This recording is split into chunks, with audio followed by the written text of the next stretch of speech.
Hello, everybody. Welcome back to Adventure Book. I am your host, Aaron Campbell. I play the Wanderer, and with us, as usual, everybody sound off. Joe Annabi is Gez Akos, because he's at the top and he should be speaking first. And then I guess Joe Annabi should speak for Joe Millard. Yeah. I am Joe Millard, and I'm playing Crocus, as usual. Emily? Am I next? Oh, no, Emily's muted. I think the way we should do this, so we Yeah, I'm Rob Randle. I'm going to be playing Marc this evening. And I'm Emelie O'Hara, and I'll be playing Desiderata.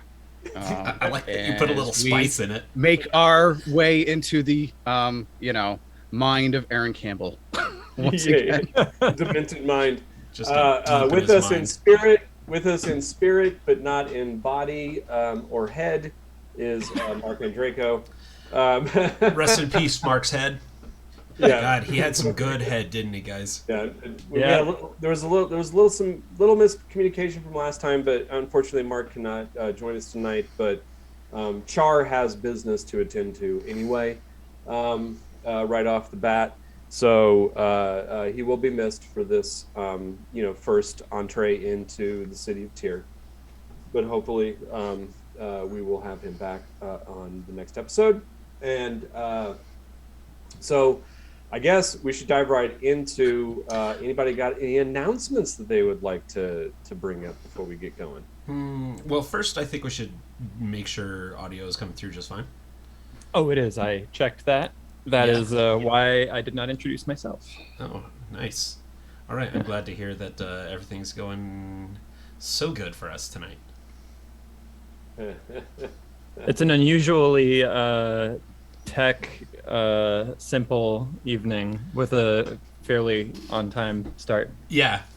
It's weird for us, I guess. Interesting. What a mystery. I don't have anything to announce other than I just got this beautiful Stuart Eminem, Catherine Eminem hardcover book that is just so beautiful and fun and such a weird package. Damn. It has a warning label on it about how you have to wear safety goggles. Damn. Stuart Eminem is so good. Yeah. Yep. Have you been reading Magic Order 2? Yeah, I was... the only way that you can replace Olivier Coipel is with Stuart Eminem. I was like, oh, you can't replace... Oh, okay, you can do that. I was thinking the exact same thing. There's like 8 people I know who read that, and I had have nobody to talk to. But that is one of the few artists where I'm like, yeah, okay, yeah. No, this works. I'm still happy. I will accept this, and it feels right. It did feel right. It felt right in the bones. Yeah. Yeah. Joe Millard, you've got an announcement. I think everybody would be interested in hearing. Oh, yeah. I guess I hadn't thought about telling everybody, but I got accepted into the Santa Fe County Fire Department, and starting December 4th, I will officially be a firefighter cadet, and the hero in training. No. It's the other kind of fire department where we start the fires. Oh, fires. That's right. Yeah. Okay. Fire starter. Either way, lots of XP to be had. Yeah. That's been my go-to joke is like, oh no. You get it wrong. We're not the good ones. we're the negative fire department. The Fahrenheit 451 firefighters. Yeah. Or firemen. Right. Yeah. It's a hilarious joke and everyone loves it. You're the fire brigade that shows up and like kind of stands outside up against the truck with your arms folded and be like, man, if only I had a little green in my hand, I might be able to fight this fire. Yeah, if only New York, only there was public funding to get this fire extinguished. No, that's awesome. Congratulations, man. That's Thank really you. exciting. Thank you, guys. Yeah. So, I've got an announcement. Before I get to the big announcements, I would like to do a little show and tell. I got some purchases. I know this doesn't quite belong in the Wanderer's tent, but I got this awesome freaking Batman cowl from Eagle Moss, which I Damn. purchased for reference purposes for the book I'm working on. But it's also just, it's sweet as shit. That's now that I actually rad have it. as hell. Yeah. Yeah. No, that's So- that's a much better announcement. Whatever. So I got that, and then directly related to our game, I have finally gotten back to trying to complete my second edition collection of Dark Sun material, and so I've got the Wind Riders of the Jagged Cliffs. Wow. It's which Monty was- Cook, isn't it? Yeah, Monty Cook. Yeah. And I believe this was the very last supplement ever made for Dark Sun second edition. Is this about my people? No, it's not actually. It's about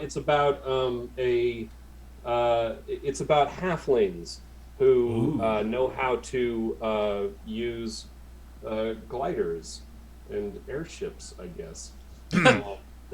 So I'm interested. I know that this kind of got some backlash from the Dark Sun community back in the day. Didn't quite fit. Didn't quite fit, but I do. There's some interesting stuff here that I want to dive into, particularly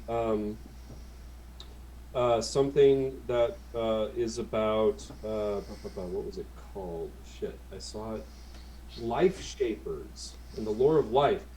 This introduces some kind of new mythology to the game where it has to do with like the creation of actual life. So might actually fit really well into what we're doing in terms of like the idea of trying to restore Athos to either the green or the blue age. Cool. So got that. And then the big announcement is that finally my book with DC, my new book with DC got announced. Finally, man. Finally after like, I think 6 months now or more. Yeah. Suicide Squad Blaze! Me and Cy Spurrier. Blaze! So first issue's out in February.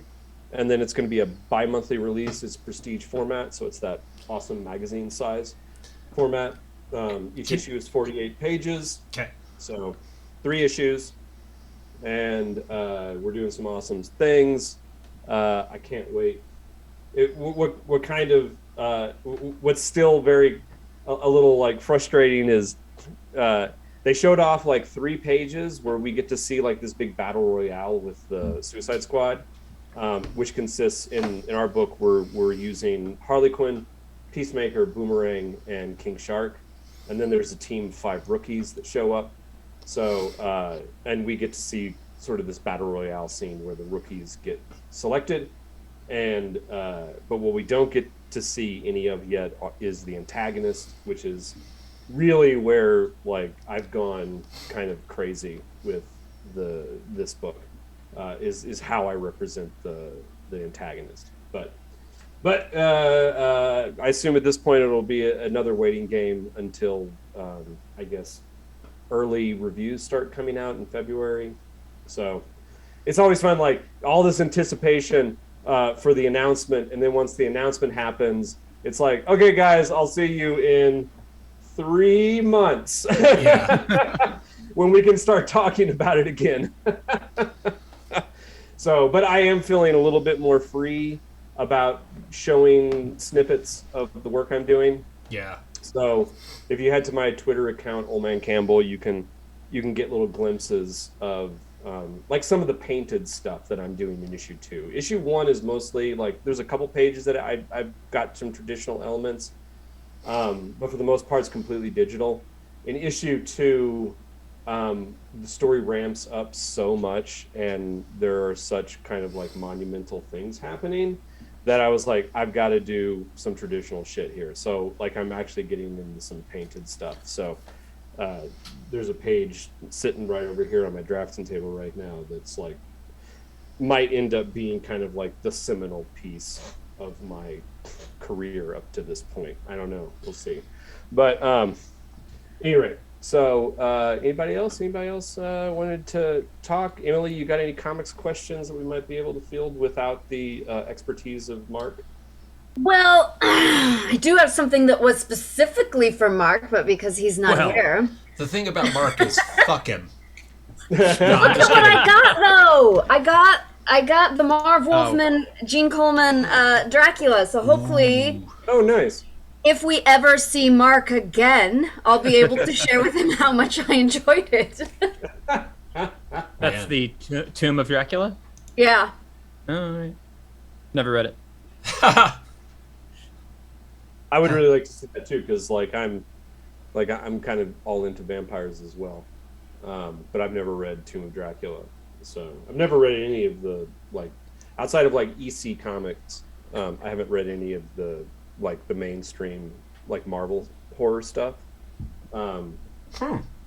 which is Marvel's the one that did the most, Werewolf by Night and Dracula, all that stuff. I've never gotten into it, but always been very interested. If there's ever a time where I have the time. So There was a huge crossover of Tomb of Dracula and Doctor Strange for it felt interminable, but it was probably only about 2 years. But there's a huge crossover. He actually, spoilers from the 1970s, but he actually, Doctor Strange, obliterated vampires for a time. He cast a spell that destroyed all creatures of the night. So I'm actually really excited to read any of this and see sort of supplement my pre-existing knowledge. I've also started reading Doom Patrol, which was Which one? What? Which one? Well, I'm starting with My Greatest Adventure. Their first appearance. They had 5 My Greatest Adventures before they had their solo. got their own title. Yeah, it's so different. The DC style. I've been a Marvel girl basically since I started reading comic books, but my majority of my reading experience has been with Marvel. And so to go I've never gone this far back with DC. It started in 1963, I think. Yeah. So to see, it doesn't even look like comic books as I recognize them, because the two publishers are so different from each other. Yeah. Oh yeah. Yeah. I didn't start appreciating DC and how great DC books from the 80s and 90s were until I got much older and I started appreciating that particular DC style, which is very much rooted in Adam or Neil Adams and George Perez and that crew, the crew of we concern ourselves with anatomy and what people actually look like, which I appreciate so much more nowadays than I did back when I was a dumb 14-year-old in the 90s. And I just wanted electricity on the page. That's all I cared about, was craziness. So I love going back and looking at that stuff now. I'd really love to start collecting, all of those, omnibus volumes of that stuff. I got the omnibus, the Who's Who omnibus, which has it collects all of the Who's Who's. I don't know if you ever saw those. It was a series of, basically back in the 80s, DC started releasing a monthly book called Who's Who, and it was just every page was dedicated to a different character, and they did every character basically. And it has their bio, it has their powers, it has a selection of artwork. It's fucking great. And it's like a Bible. Literally it's that thick. It's 1,500 pages or something like that. And then they had the revised Who's Who that came out in I think started coming out in 87 and updated it. So that's where the narrative really heats up. The arc on that one is well, it's just great as a piece of reference and a piece of history. And I actually used it for Suicide Squad. It'd be fun to talk about that if I ever get a chance to do an interview. The Suicide Squad, there's 2 entries for the Suicide Squad, one from the original run of Who's Who and then in the revised, but they also have an entry for Belle Reve Prison. And so I used the original design for Belle Reve for our book. So when we arrive at Belle Reve, it's going to be the original Belle Reve. So that's the kind of stuff that I kind of love, because as somebody who doesn't have a lot of time to read comics, it's nice to have something that I can just kind of open up, and I, just kind of like, oh, who's this Dr. Radiation? Like, what? Who's the fuck this guy? Like, how many doctors there are in the DC universe? Crazy. But, any rate. I have one more announcement. When you referred to your latest work, your newest page is a painting that you referred to as seminal.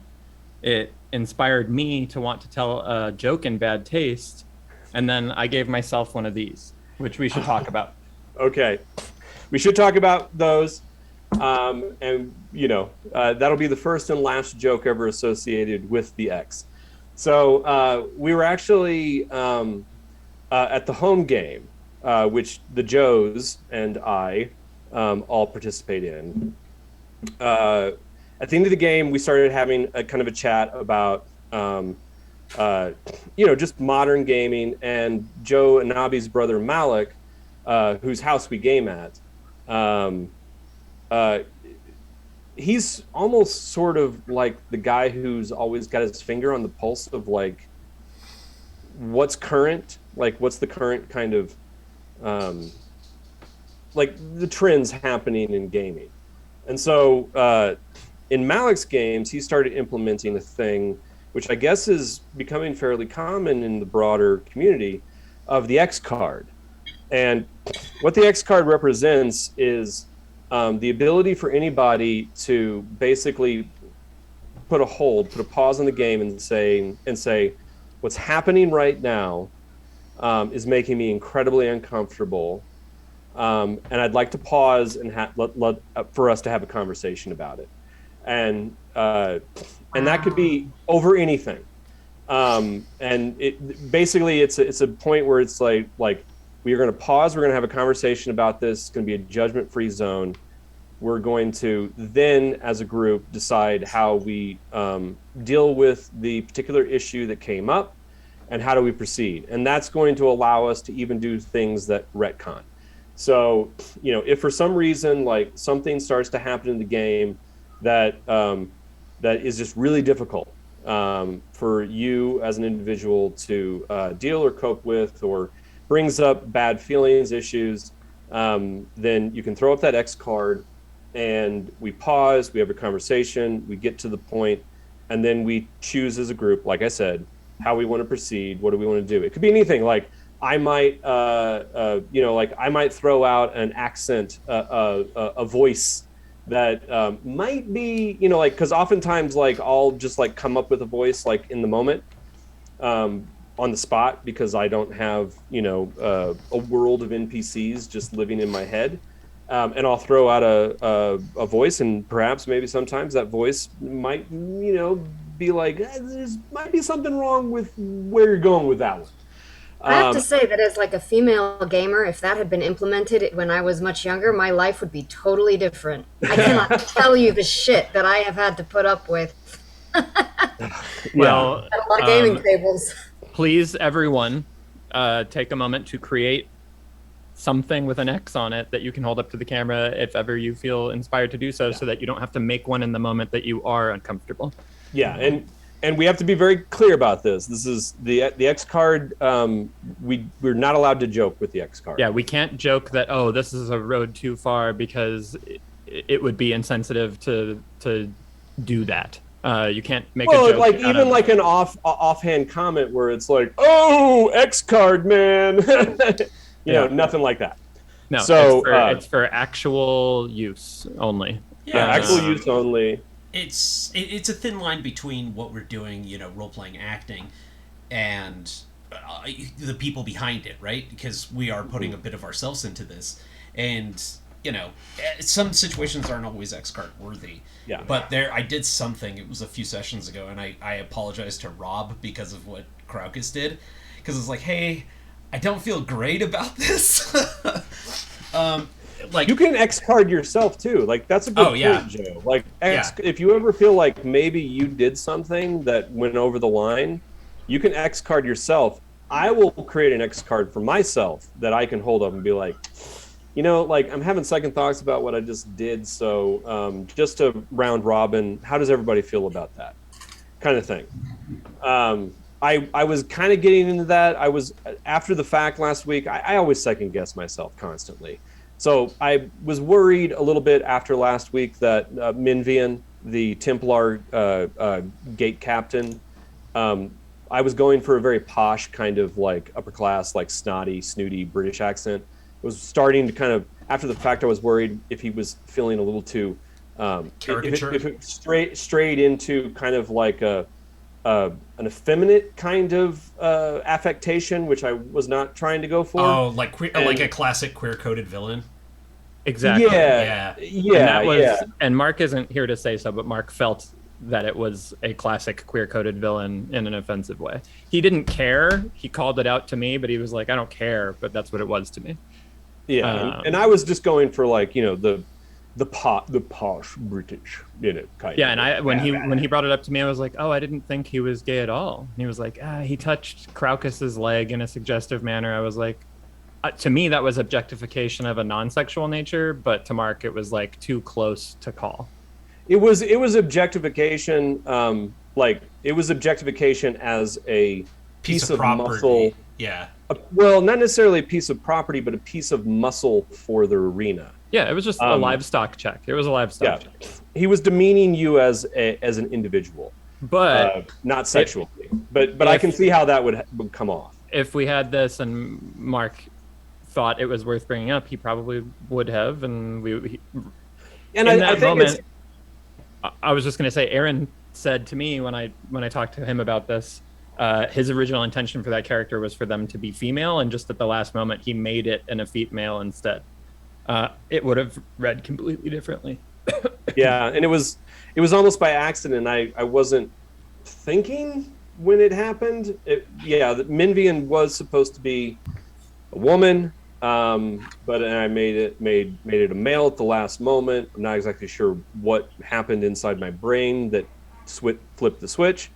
But anyway, I think it's probably because I've been rereading the original Verdant Passage novel, and the gate captain was a man, and it just like I had literally been listening to the chapter with that gate captain before we started playing. So I think it just burrowed its way into my brain, and next thing I knew, I was like, fuck, I forgot it was supposed to be a woman.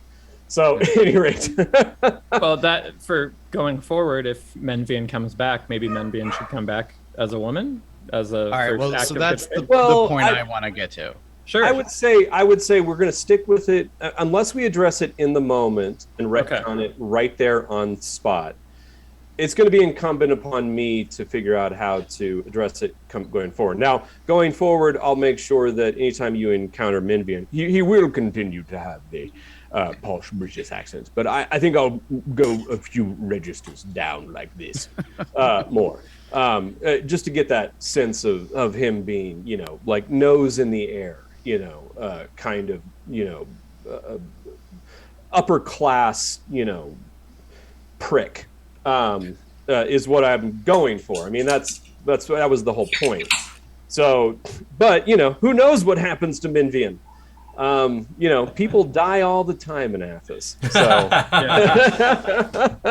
what were you gonna say there, though, Rob? Did you have thoughts? Oh, I guess that was the distinction I wanted to make, or make sure that we were making with this X card idea, is that it's essentially it's a meta discussion, and it's for meta reasons. It's not because we suddenly want to retcon something that happened, and that I think is just a slippery slope.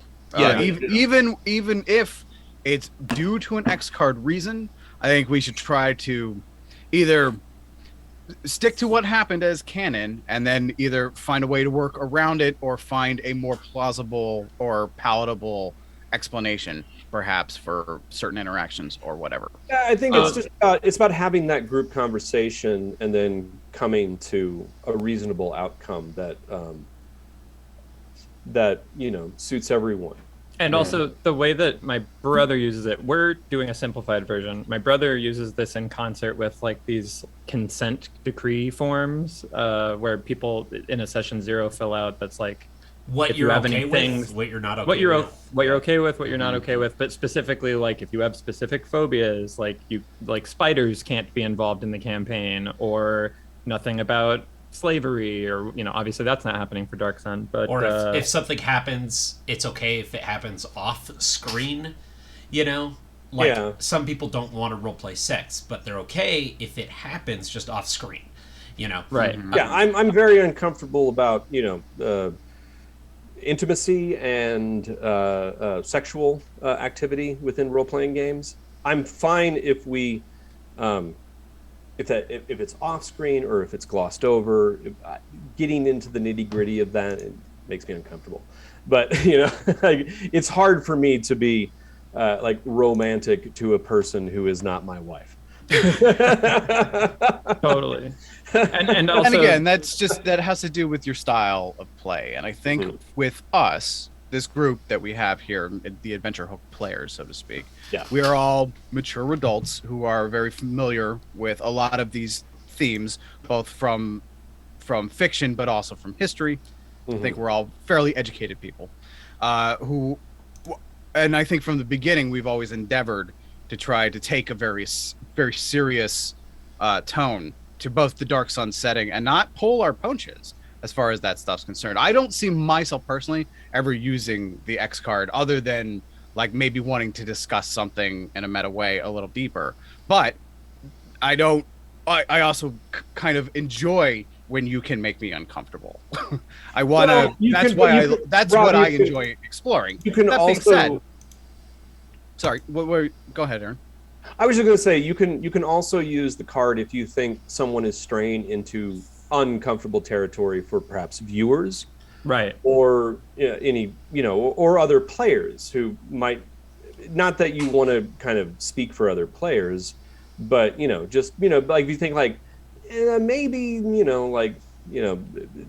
we're not seeing what's happening here right now, and perhaps we should pause and have a conversation about this, which is a good way too, where it's all supposed to be completely non-confrontational and a way for us to ultimately break the ice, get to know each other, and make a more inclusive game. And for Dark Sun especially, because the themes of Dark Sun are so heady and so borderline, we have to be careful. We have to be careful where we trod. And if somebody finds something triggering, we don't necessarily have to have a discussion about it either. They can just be like, I'm not comfortable with this as a mechanic, or this as a story setting. Yeah. I think one of the reasons why we're unlikely to see Dark Sun as a 5e creation, at least as far as like official WotC goes, is because I think it's too easy for scumbags to play in this setting, and appropriate it and make it a place for white supremacy, basically. Yeah. So I think with that being said, now that we have the X card officially, integrated. Thank you for bringing that into the room, by the way. Yeah, I've played with it before. Usually, I don't think I've ever had to use it or see it used, because once we all agreed as a group, like, hey, I'm not super okay with, child abuse and rape, like, being played, or really being talked about outside, like, being talked about outside of role play. It could be hinted at, but I don't ever want to address that. I don't want to have that be something that is for this form of play. Yeah, you never want to, like, we all know that Dark Sun is a place where the worst of humanity exists. So we know that it happens. Absolutely. I will endeavor to do my absolute best to never have that happen on screen, basically. Yeah, like it can be a subject where, this has happened, but it's not something that we have to delve into. This is supposed to be there are going to be some times, because like a lot of what we're doing here in Dark Sun is about we all know what fucking happened this last week. And what I love about Dark Sun is a place that's even worse than the world we live in right now. But what I want to give the opportunity is it also is a place where you as players, we as gamers, as storytelling, we have some power to stand up against the oppressor. We have a voice to fight against, you know, it's a fictional oppressor. It's a fictional injustice, but this is a place where we can have power to fight that, and to, you know, tell those stories where injustice doesn't necessarily have to go unpunished and unredressed. So in that regard, you know, there will oftentimes be situations where you are reacting to really horrifying things. And like I said, I'll just do the best I can to make sure that, you know, it's never like right front and center. You're never going to break into a room and like have to stand there and witness someone actually being assaulted in terrifying, horrible ways. So, you know, it's that's pornography. So, you know, I mean, not that there's anything wrong with pornography, but that's a certain type of masochistic pornography that doesn't have much place in, you know, this kind of setting. Unless anybody has fun, not to relive trauma. yeah. So oh man, I've got to leave though because somebody else is coming.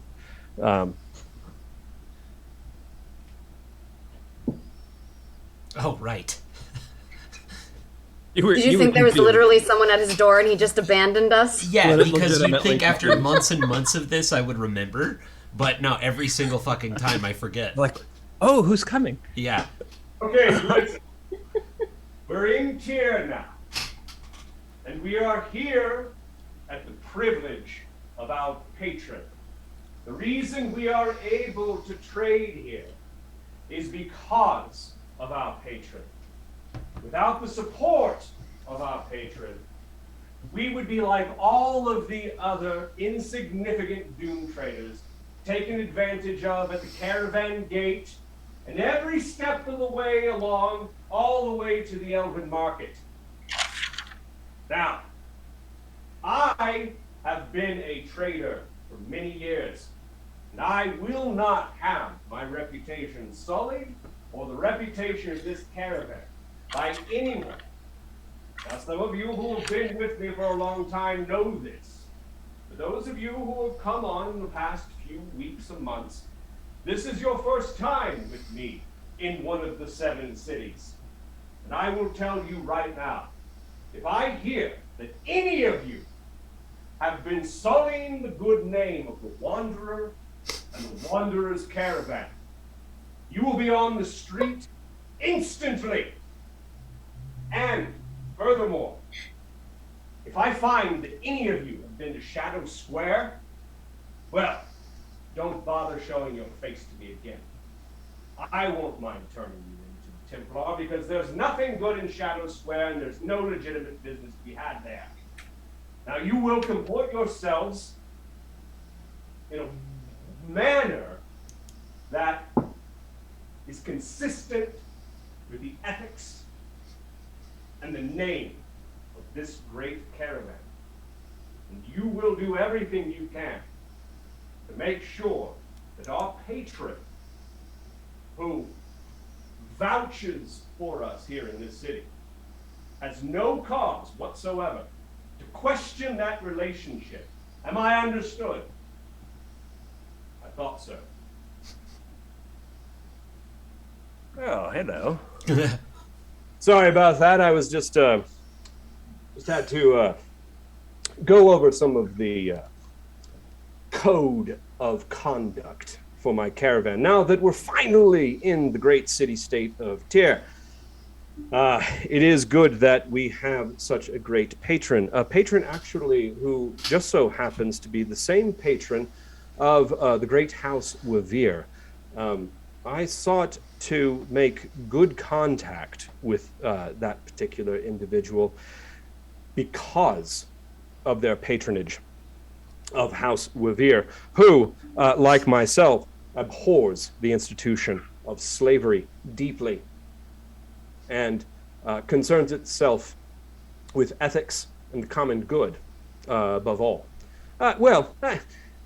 Perhaps equal to making that profit, but will never compromise its ethics. Unfortunately, unlike so many other Dune traders who come into the cities without patrons, if you don't have a good patron, well, expect to have most of your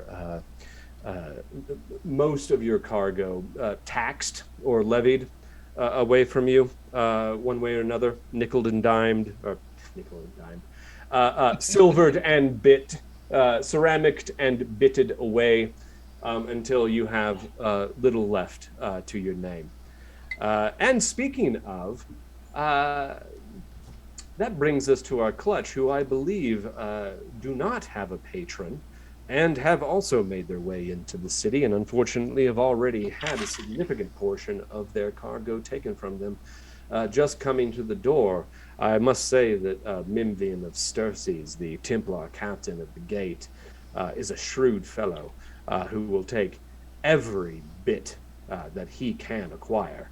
And of course, with Heldrix and Gromar at his side, there are very few who can refuse him, which is why having a good patron who can vouch for you is so important. It means the difference between having perhaps up to 60 or 80% of your cargo taken from you versus myself, who right now ended up, I think 20% is what we had to pay at the door. Plenty enough now to make a substantial profit, as long as there are no unforeseen obstacles that stand in our way or setbacks. We will be heading to the Iron Market with our patronage behind us.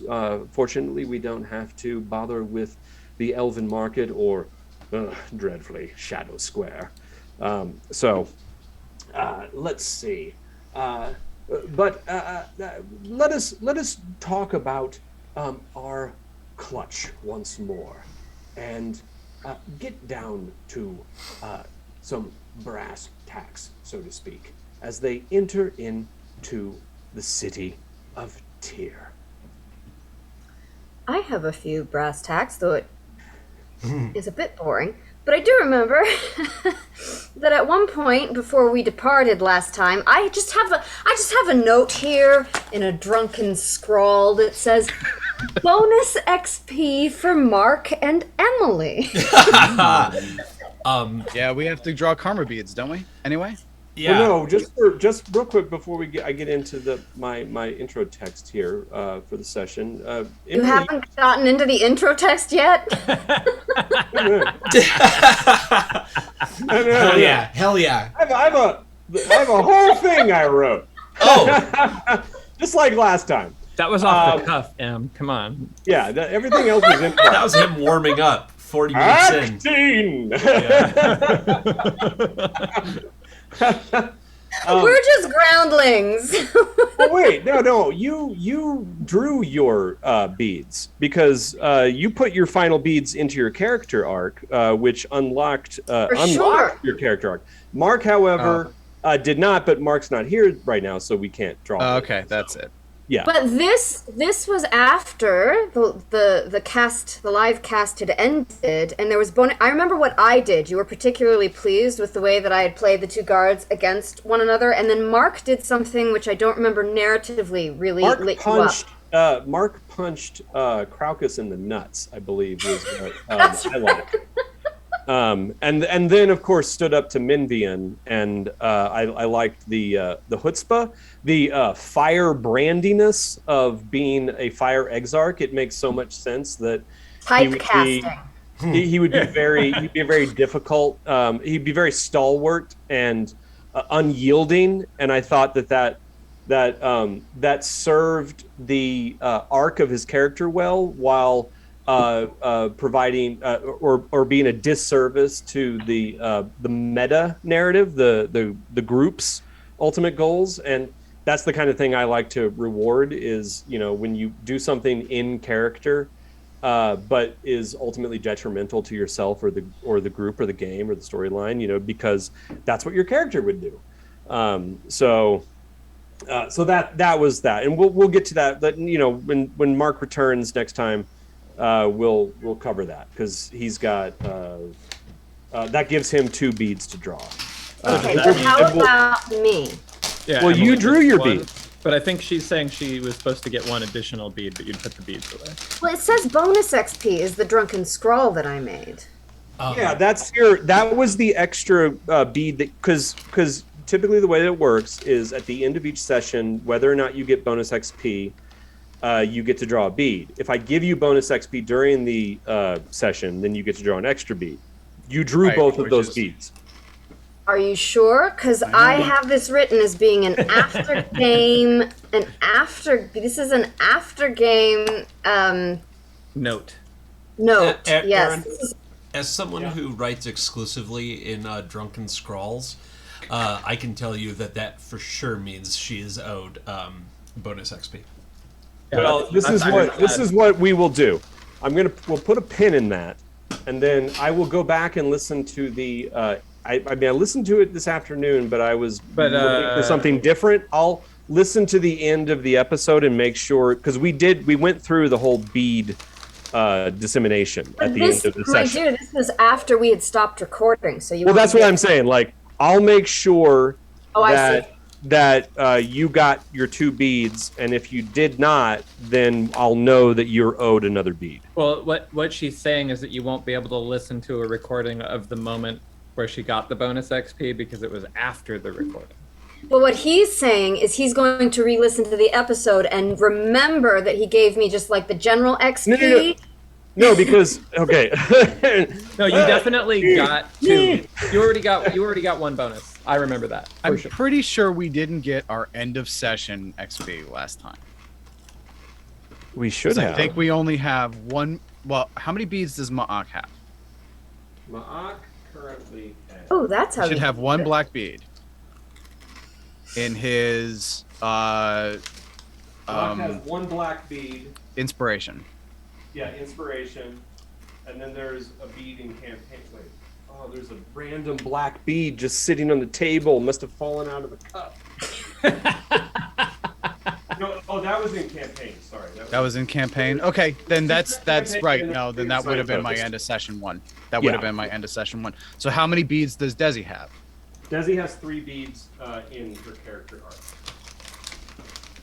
Which I know that you put. I'm pretty sure you put both of your beads in character arc. No, that tracks. She has 3. I have 2. Right? Mm-hmm. She has bonus XP. Yep. Yeah, that makes sense. I'm pretty sure we resolved all that, but I will make sure. I will go back and I will double check, because if by the end of our recording you do not have 2 beads that were given to you, then I know that there was a bead not given. Right. Make sense? And I'm pretty sure Marc Andreyko took very, very specific and detailed drunken scrawls, so we can compare with him. I'm certain that he took no note at all, and your note is the only note. All right, it's 5:45. All right. We're going late tonight. And behold the great caravan way. This broad thoroughfare is the beating heart of the city-state of Tyr. The way teems with life and commerce as it winds its way through the main tradesman's district and into the merchant district, where it encircles Iron Square, home of all of the great merchant houses of Athos.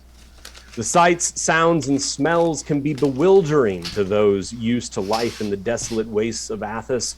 Newcomers to the city are sure to be accosted from all sides the moment they step foot past the caravan gate. Beggars seeking charitable ceramic bits, the sick and wounded desperate for a traveling exarch's blessing, if they manage to retain a spell or 2, peddlers eager for a quick swindle, food and drink vendors ready to exploit thirst and hunger, and of course, the drachmaen, those cunning guides whose knowledge of the city is encyclopedic and their ability to spot an easy mark is unrivaled. You are just as likely to feel assailed by the oppressive stench of the city. It's a melange of olfactory offense, the acrid bouquet of urine from the multitude of beasts in the fuller's urns where one can publicly relieve themselves for a ladle of water, or perhaps broy if the deposit is strong enough. The suffocating musk of manure baking in the Athasian heat, the mob with all the ripe pungency of drenching sweat and stale bodily secretions mingled with scented oils and perfumes, slathered in mostly failed attempts at passes for hygiene. The stink of the dead and dying who are so often left to rot and desiccate where they expire. It is not uncommon for a body, beast or otherwise, to simply be trod over until all that remains is a pulverized mass of jelly that is swiftly churned into the way, leaving behind nothing more than a dark stain in its hard-packed dirt. And like a wild bosrod emerging from its lair without warning, are the aromas of every manner of cuisine imaginable, offering just a moment's reprieve for the senses. The street ranges from 50 to 100 feet across. It is widest near the caravan gate and the mouth of Iron Square, where it opens nearly 150 feet. The buildings standing along the route, all share adjoining walls, except where interrupted by narrow alleyways or closes. The construction is of rough-hewn yellow sandstone, embellished simply with geometric motifs painted in earth tones of ruddy reds and browns. Most of the structures are 2 or 3 stories, but here and there a 4th floor can be seen. To help discourage breaking and entering, few windows are found at ground level. Above the facades are packed with balconies and shaded patios overlooking the street below. The thoroughfare is thronged by caravans large and small, people and animals of every stripe going about their lives in an unending press of humanity. Shops line the way, their wares spilling out into the street under awnings and makeshift stalls. Vendors and peddlers pass here and there, with every manner of good dangling from rods held over the shoulder or in bins strapped around the neck, or pushed or pulled in 2-wheel carts. Children run through the street, perhaps at play, but most likely seeking an easy mark, like so many of the other shady-looking characters lining the street, with arms crossed and sinister-looking glints in the eye. Templar patrol here and there, extorting fabricated taxes from the local proprietors, or judging and executing those judgments on the spot. And here on the caravan way, every class of Athasian can be found, from the cast-off and hopeless to the haughty noble in their palanquins, carried by their retinue of household slaves, overseen by the Stygians, whose sole purpose is to make the lives of the rich and powerful luxuriant and carefree. Towering above all is Calyx Folly, the great ziggurat. Truly a man-made mountain, it rises from the center of the city to a height of more than 1,200 feet and consists of 7 stepped tiers faced with brilliantly colored enamel tiles. From the base, the colors are purple, indigo, ultramarine, turquoise green, yellow, orange, and finally crimson red. A narrow stairway leads to the summit, and over every surface there's scaffolding covered in workers moving to and fro like a great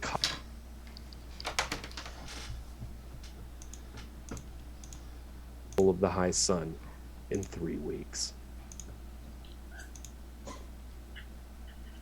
Okay. I would love to use some of my street smarts to help us navigate this. One of the things that I would love to do would be to really pass along some of my knowledge of a lot of these touts, and to basically warn everybody. I wouldn't have to obviously warn the people that are from here, like the people that we rescued, but as far as like, I'm thinking mostly of Geza and Char and maybe even Craucus, certainly Ma'ak, of like how to basically, like, if I'm helping people, I'm helping tourists. Yeah. Of but Well, the so, thing that there's some things to keep in mind as you step through. So first, you're nearing midday. The temperature is starting to climb above 140 degrees in the sun, in the direct sun. You know that in the hold of the wagon, those people you've smuggled back into the city, including Baprasa, Yanto, are probably beginning to suffocate from the oppressive heat. In addition, as you step through the gates, like I said before in that descriptive text, there is a throng that is surrounding everyone coming through. And as I intonated, or not intonated, but basically where we left off last time was the voice of a very authoritative individual yelling, "Halt! Thief! Stop that person!" So your first glance is to look, and you can see a young individual. They're not a child, but maybe a teenager, a young girl running frantically away through the throng in front of you. And like I said, there's people and everything. So now, in terms of Desi, what what you would like to kind of impart to everyone, and I kind of feel like you probably would have had these conversations as you were entering instead of waiting until you got. I mean, we have Mind Link up too, Yeah. so she Yeah. could have constantly been sharing her impressions of things she's Yeah. seen, like watch out for that guy, or that guy is definitely a such and What such, you or whatever. what you know one is of the things I would have really wanted to impart is that from my time on the streets is that a lot of these street vendors, street urchins, thieves, blah blah blah blah, all of these people are potentially fantastic allies. So don't alienate them. Yeah, but you also you also realize you have to be incredibly careful, because especially the people who, like a lot of the times, the people who will accost you at the gates are the ones looking for who are either desperate or looking for an easy mark. They're not the most savvy of individuals.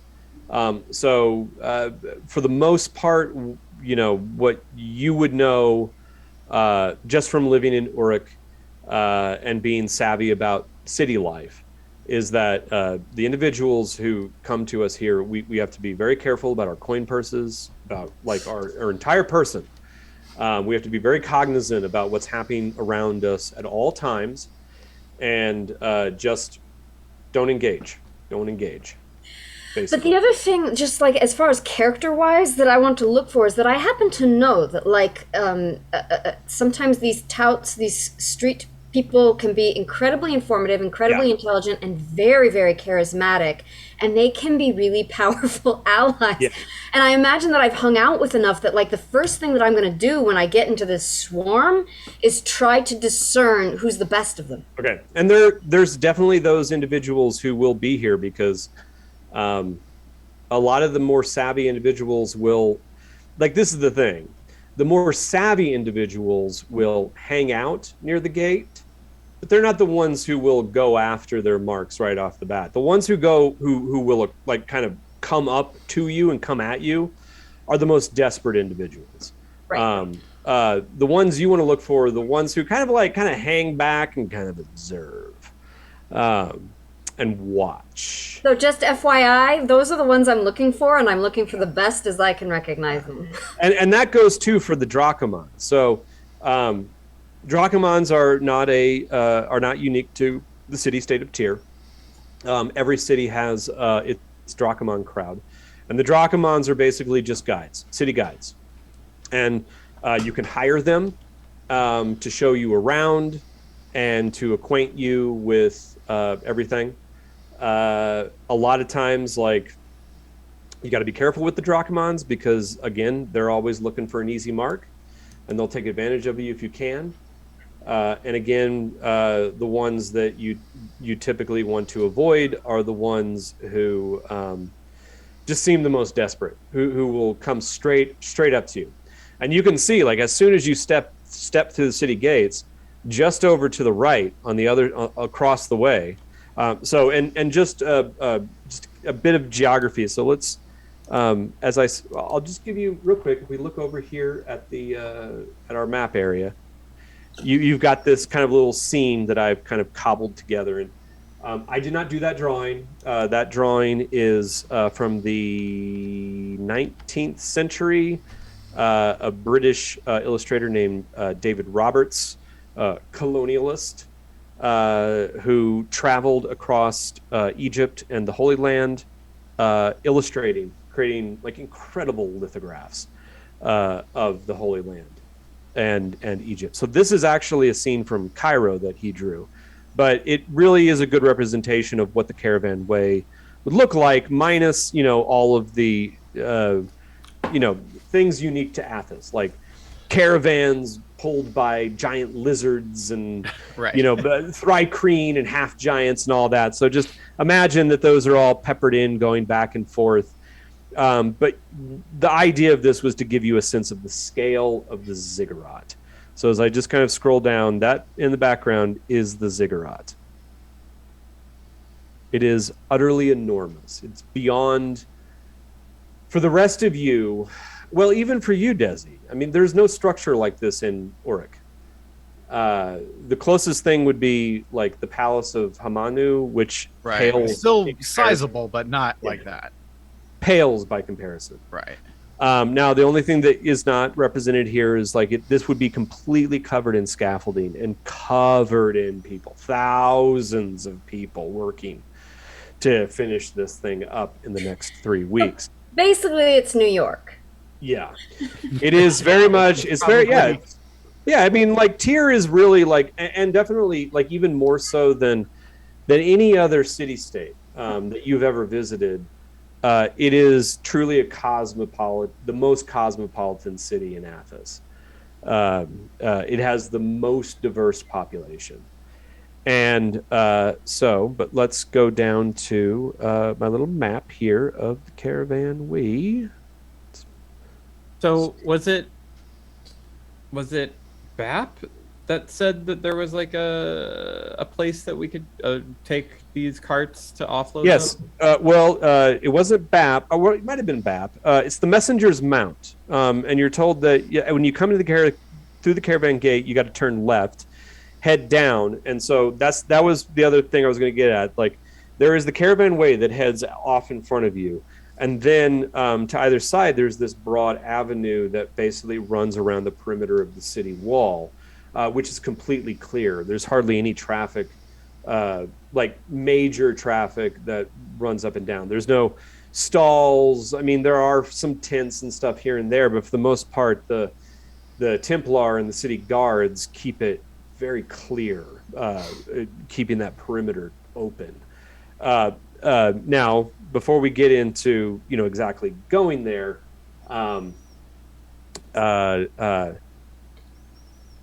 as you enter into the city itself, you've got the wagon that you're pulling with you. Suddenly, I mean, you're in the throng. I mean, there are people and creatures all around you. People start rushing up, offering trinkets and like skewers with weird meats and roasted vegetables and dried fruits. There are beggars asking for coin coming up, please. I mean, and just the what you're seeing is horrifying.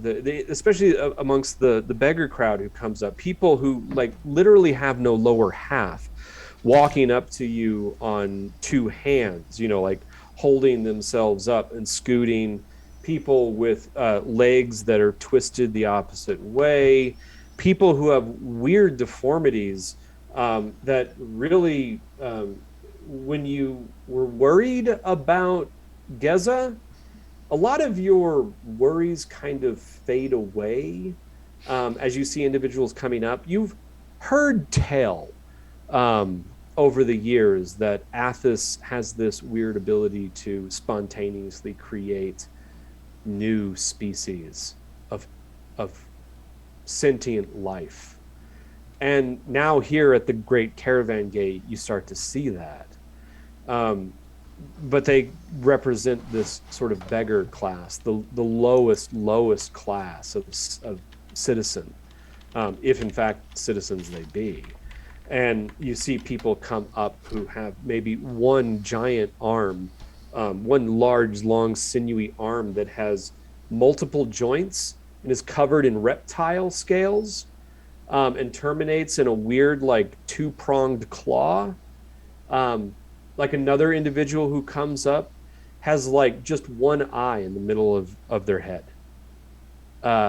And the bottom part of their one leg terminates in just a snake tail. And they kind of stumble up towards you with a crutch underneath one arm, holding them up. People in front of you, caravans and individuals, travelers coming through you in front of them, like have no qualms with like beating them back with their canes or clubs or swiping at them with bladed weapons.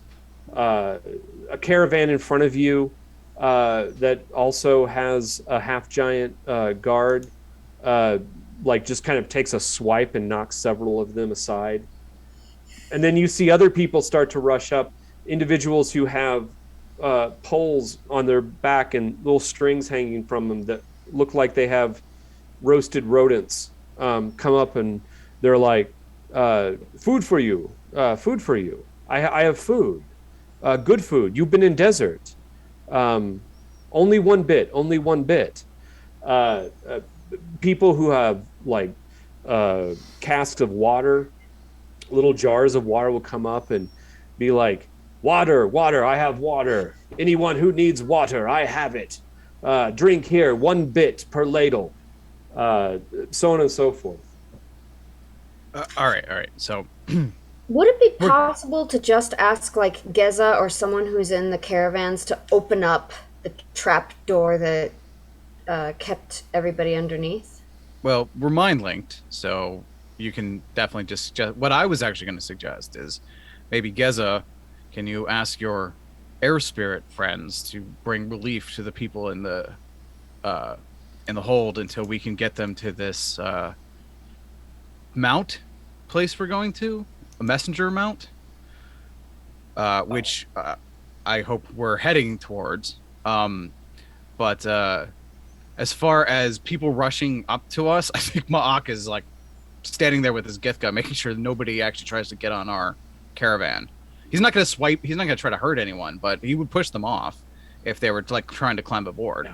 Yeah, and keep in mind the trapdoor is on the top of the bed, underneath the cargo. So there's literally no way that you can get them out right now without unloading the wagon. No. The trapdoor could be reopened though, as we had just closed it, but not put anything on top of it at the last moment. I think. Oh, okay. They can stand up at least within the cargo. Well, we can just breathe fresh air. Get some fresh air flowing back down there. But as far as I don't have any non-offensive wind abilities. Nothing. I don't think they want the wind I can provide. All right. I would like to make a totally inappropriate joke at this time. Is it about breaking wind being offensive?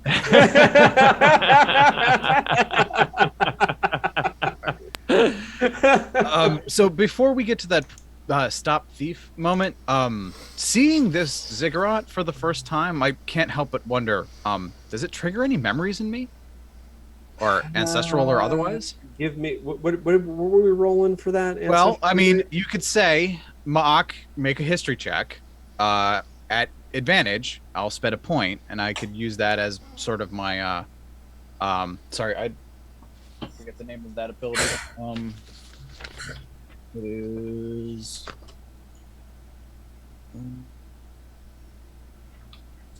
sudden intuition. Okay. So yeah, you can give me that with advantage. Okay.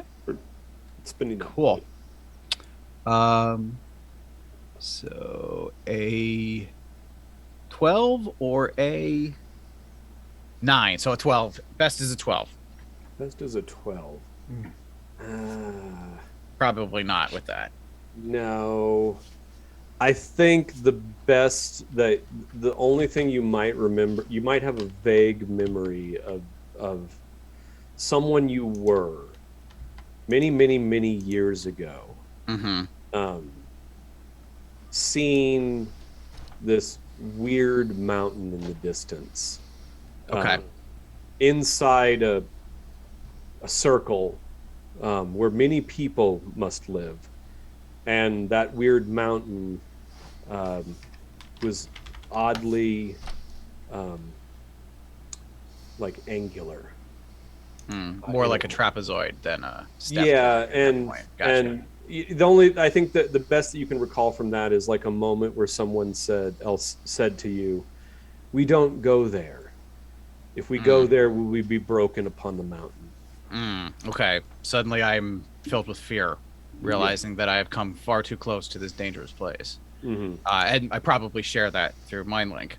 It might be part of the reason why you've never been this close to Tyr ever in your life. We probably didn't have reason to leave the Dragon Bowl if we hadn't been attacked in the first place. We might probably still be there. I imagine there might have been a few moments, maybe just one moment in the past where a hunting party was hunting something south, and there was a moment where you kind of were like, guys, I think I'm needed back at the Dragon Bowl. And afterwards, there was a bit of shame and a sense of, I don't know why I felt that. And now maybe it triggers something. Oh shit, they were in the vicinity of Tyr. Okay, that makes sense. So then Ma'ak is, of course, very confused. I know Sorcerer Kings are very old, but how old is this Kalak to create this folly? My ancestors' ancestors remember this place. And remember this place being built, or at least that mountain being built. I think the only two that would be able to test this would be Cha'ar and Desi. Now I shall roll. Yeah, so give me that roll, and I need to actually. I imagine Char would have a pretty good idea. Yeah, probably. Local. Which roll? Char probably, it's a history roll. Well, even Char would need to roll for it, and I'll pull up his character sheet real quick. I got a 22. Ooh, big money, big money. Let's see if Char does any better before I. Since 22 is so weak and lame. I mean, Rude.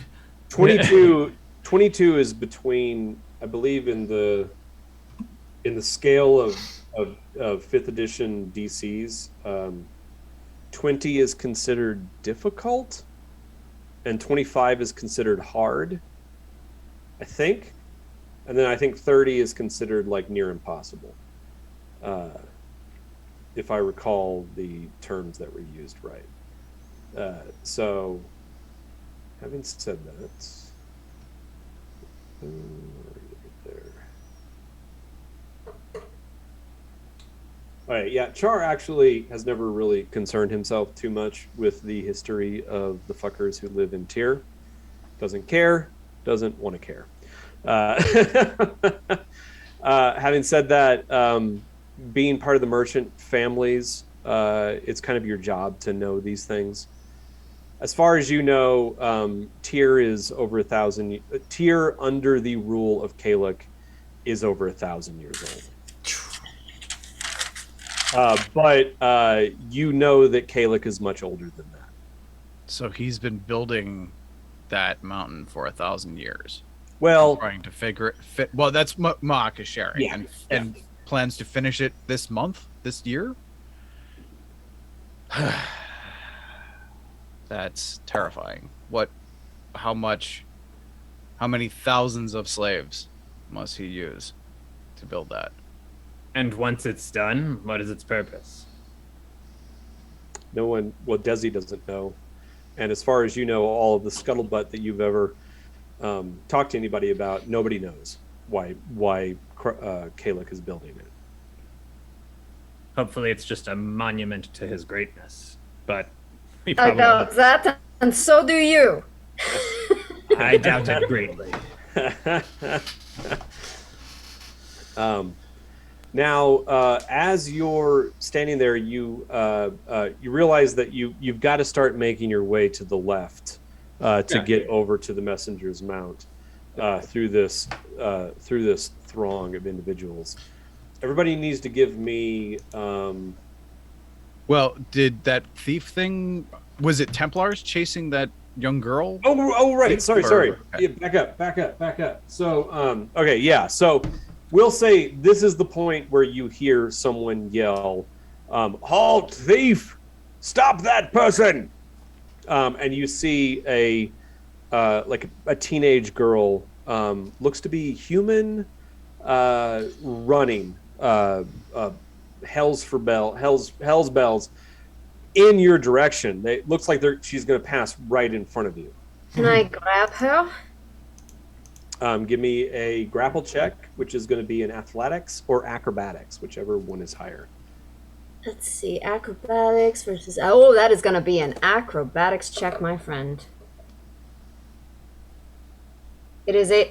12. Well, it's enough. You're able to grab hold of her. As you do so, the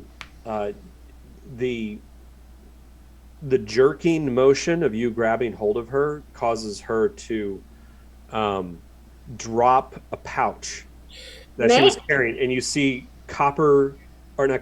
ceramic coins and bits scatter across the ground. May I use my sleight of hand to shuck as much of that under our caravan as I can? Give me a sleight of hand check. Oh, come on, dice, come on. 19. Yeah, you kick probably 2/3 of it underneath the caravan into the deep shadows.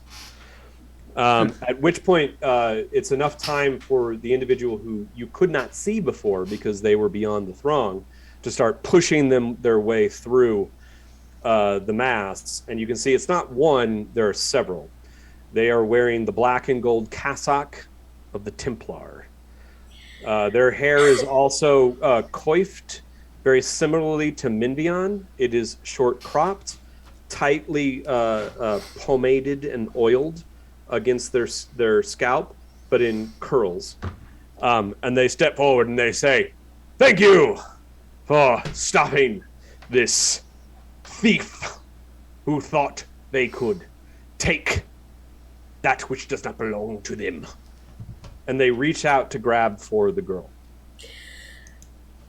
I am not going to protest too much, but I am going to flare my nostrils at them because, you know, I hate Templars so much that just fucks them on their face. I will say, I'm going to say to Ma'ak, who has so many ends, like, can you very discreetly pick up whatever is on the ground? This I will say over our telelink. And I'm going to flare my nostrils at these Templars and say, "I'm sorry, what are you doing to my handmaiden?" If this is your handmaiden, then you can be charged equally. She has stolen from the Fuller's Urn. I'm smart, not wise. I catch on to what's going on. I grab the nearest person who has a bucket of water who isn't saying anything, and I say, "You thief!" and I pick him up and I throw him because I'm thirsty, and it drives the scent away. So I'm hoping this goes exactly how I want it. What do you want to achieve? Wait, what are you trying to achieve? Convince them that who they think is the thief is not the thief, and I threw the thief very far into the crowd, and I also get water because I'm thirsty. Whether or not it works, I don't care. I'm mostly just thirsty. But I did pick up on what's going on. I was like, I know how to solve this.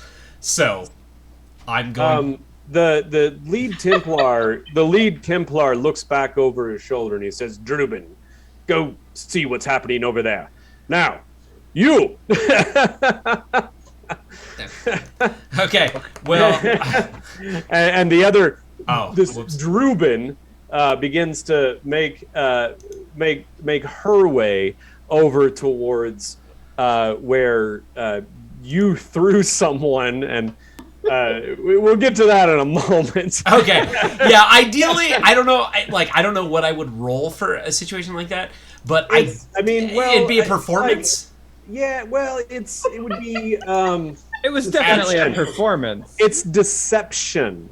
And I thought I was doing something stupid. No, dog. Marcus, your help isn't, man. All right, I'll roll my deception. Big money, no whammies. Deception is charisma, not wisdom. So I got a 17. Okay. I threw him. I fucking tossed him. Convincing throw. Okay, so we'll get to you in a second. And back to you. The Templar says, "My fair woman," and you're okay. So this is the thing that we should kind of redress from your time coming through the gate with Minvian. Minvian kept referring to you as little one. Minvian was like 5'4", and you're 6 feet tall. So that probably didn't quite sit well with you the entire time. When he says little one, it was very much a appellation of degradation, placing you below him, like little in terms of status. And same thing with this individual. The Templar that standing before you is human, stands about like 5'9", but you still look down on him, and he looks at you and kind of gives you an odd look, a little bit of an up and down. And he goes, "Are you human?" What else would I be? You're quite tall, I must say. I come from a good family that takes great pride in its breeding. What are you? He says, "I am a Templar. That is all that matters. And I assume your family is one who likes to run. At any rate, it is neither here nor there. You claim ownership over this one. Do you stand by that? Because she has been caught dead to rights, stealing from Schmel's Fuller's Urn." This is what I'm going to do. I'm going to this Templar, so it becomes a personal matter, not one for the masses. And I'm going to say, you will find that my family is one that holds its ground. I do not know what you have accused my handmaiden of stealing, but whatever it is, if you search your person and you do not find it, it will be in front of 200 people that you have made a fool of yourself, so you do what you must do. But I know who I am. Okay, I would like to just pause from your exchange and go over to Geza real quick. Geza, as you stand, as you're here amongst this throng, this is not a scene that you have not seen before. But what you are very much aware of, it's the same in Nibene,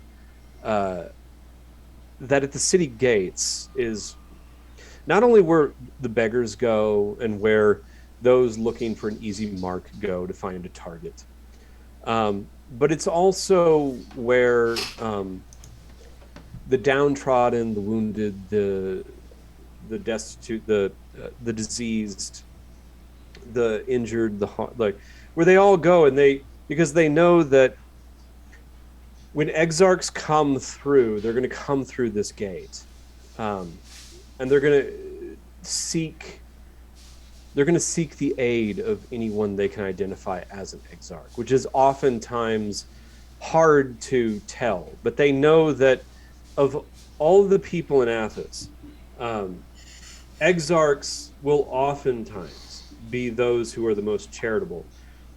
Exarchs tend to be the ones who have the support of the people, and part of that support is because exarchs will give out their services. They're more likely to give charity, and they're more likely to use their magic to aid the people. As you look around, you can see individuals who are obviously on the lookout for an exarch like yourself to heal them. You see a mother who is holding a baby in her arms and kind of rocking her, or rocking the child rather, kind of desperately scanning the caravan gate. You see one of the individuals I mentioned earlier before, whose leg is twisted, and you realize now, like, they're crawling not because of a something congenital from a birth defect, but because their leg is literally broken, and they can't walk. They couldn't afford a pair of crutches if they, no matter what. There's another individual who is grasping their stomach. Skin is cold and clammy, and you can see their dry heaving. And several more, all different maladies, standing around, obviously looking for an exarch.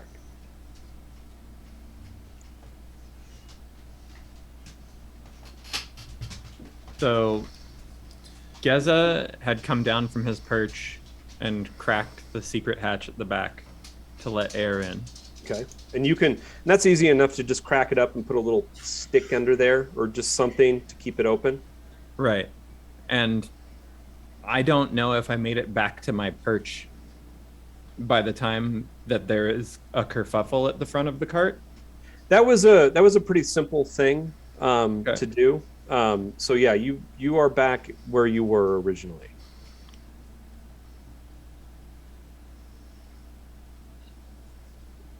I would say, just real quick before you go, you can see Cha'ar, who's kind of sitting there, arms crossed.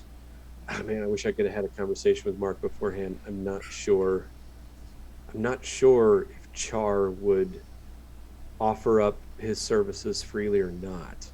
What do you guys think? I think he probably would, but I think he's out of spells, isn't he? No, he was able to lie through a bit. Yeah, he lied through it very okay. well. Yeah. I mean, I don't know if he'd do it in front of Templars, though. I believe I also believe he would use his best judgment. Like, he would use it for those most in need. him, yeah. And then sell it to those who could afford it. But I don't know.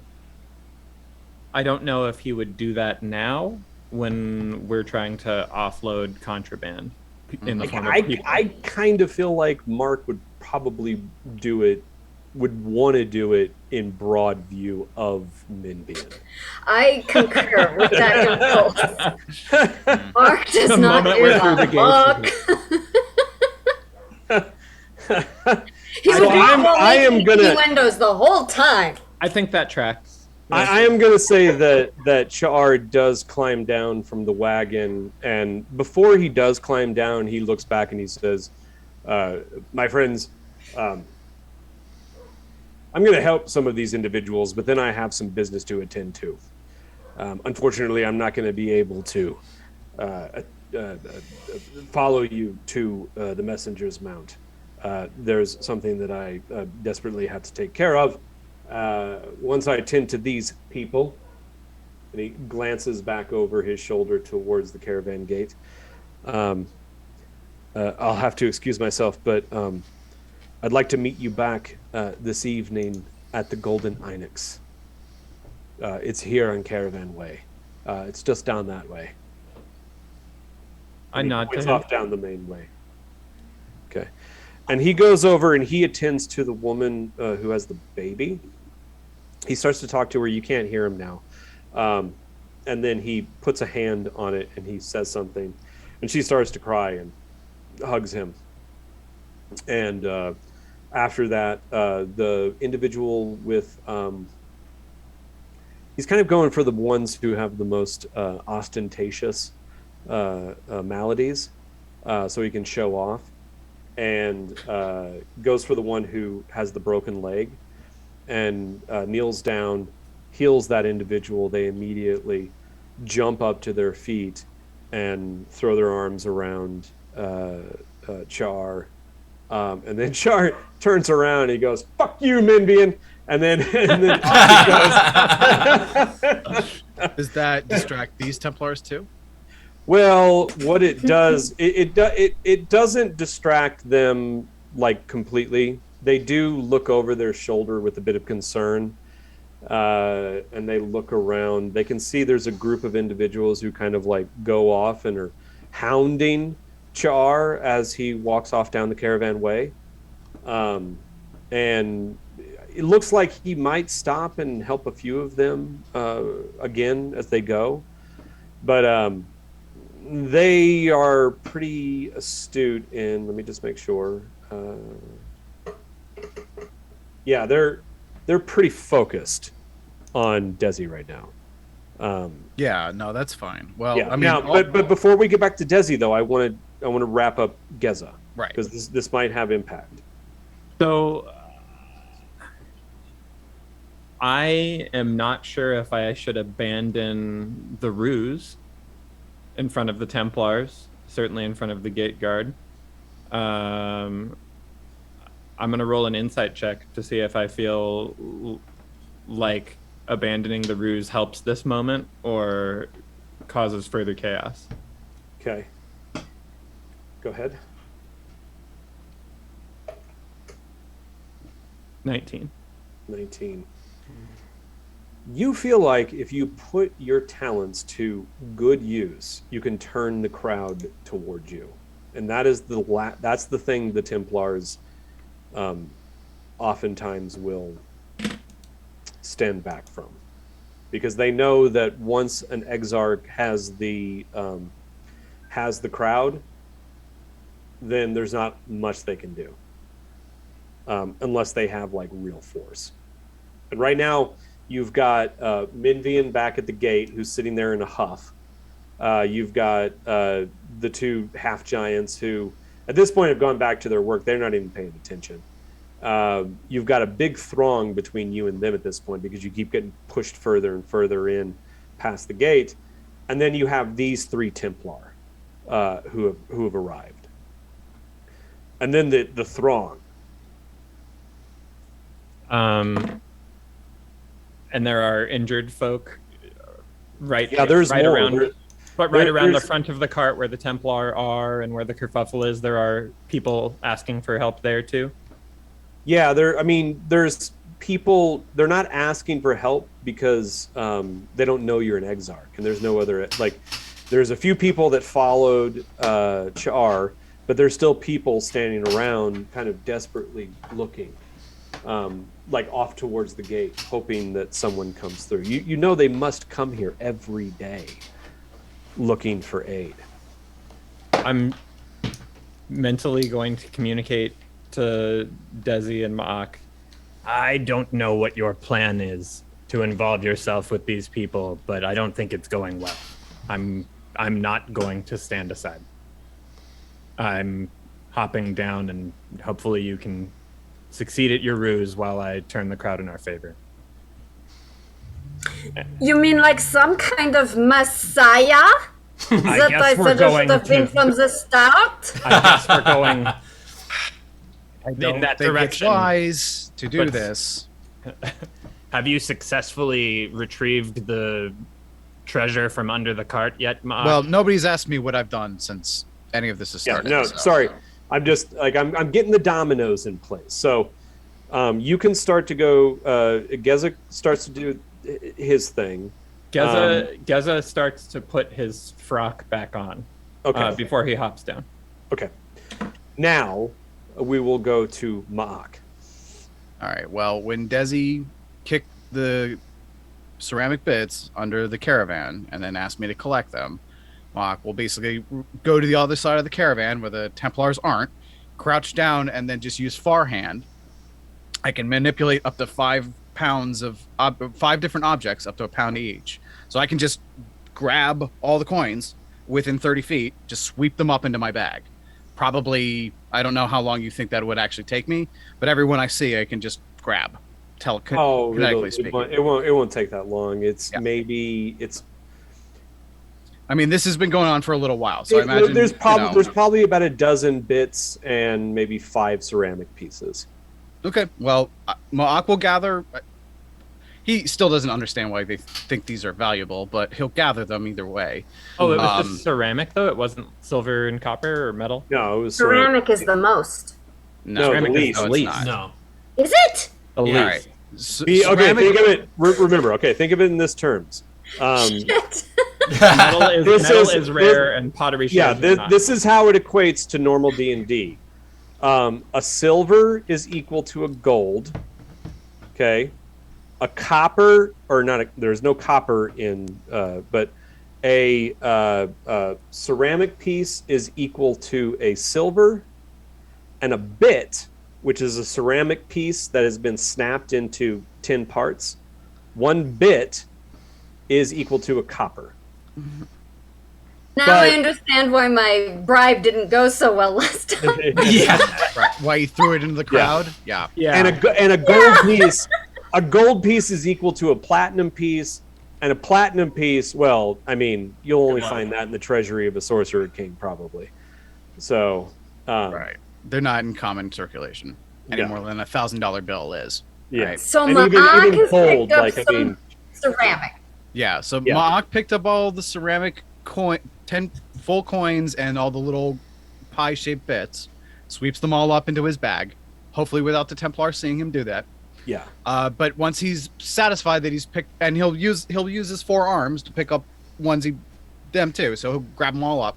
Are you then- you using your psionic ability for that, or are you physically yes. going? With if you can Yeah. imagine, with far hand, I can Yeah. I can manipulate up to 5 objects at a time, change them in the air, move them up to 30 feet and around. So in theory, I can just like bloop bloop bloop bloop bloop bloop, bloop just pick them all up So and I'm just gonna- shove them in my bag, right? I'm gonna do 2 perception checks at disadvantage for my Templar friends.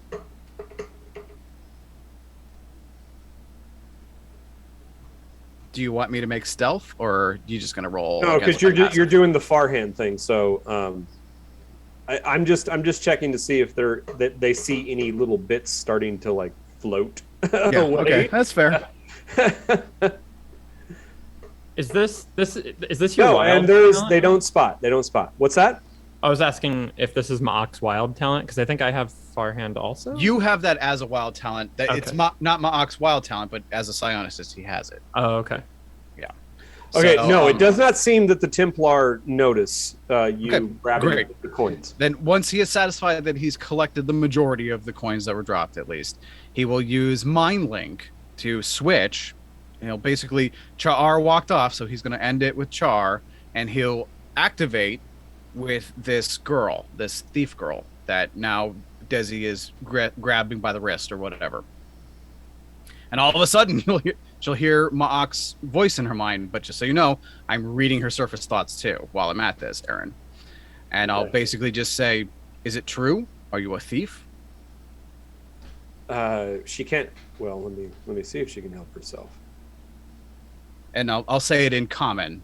Well, actually, we're using metaconcert, so technically it doesn't matter. Yeah, she can't help herself, but she says, Yes, but I'm poor. Well, wait. If my mistress saves your Because life you're literally talking to her, right? Out loud? telepathically. Telepathically. Yeah. Yes. Okay. I can do that. It's not hard. It's not hard. She doesn't even get a save. Not when it's just she can choose not to respond, but she can't block me out.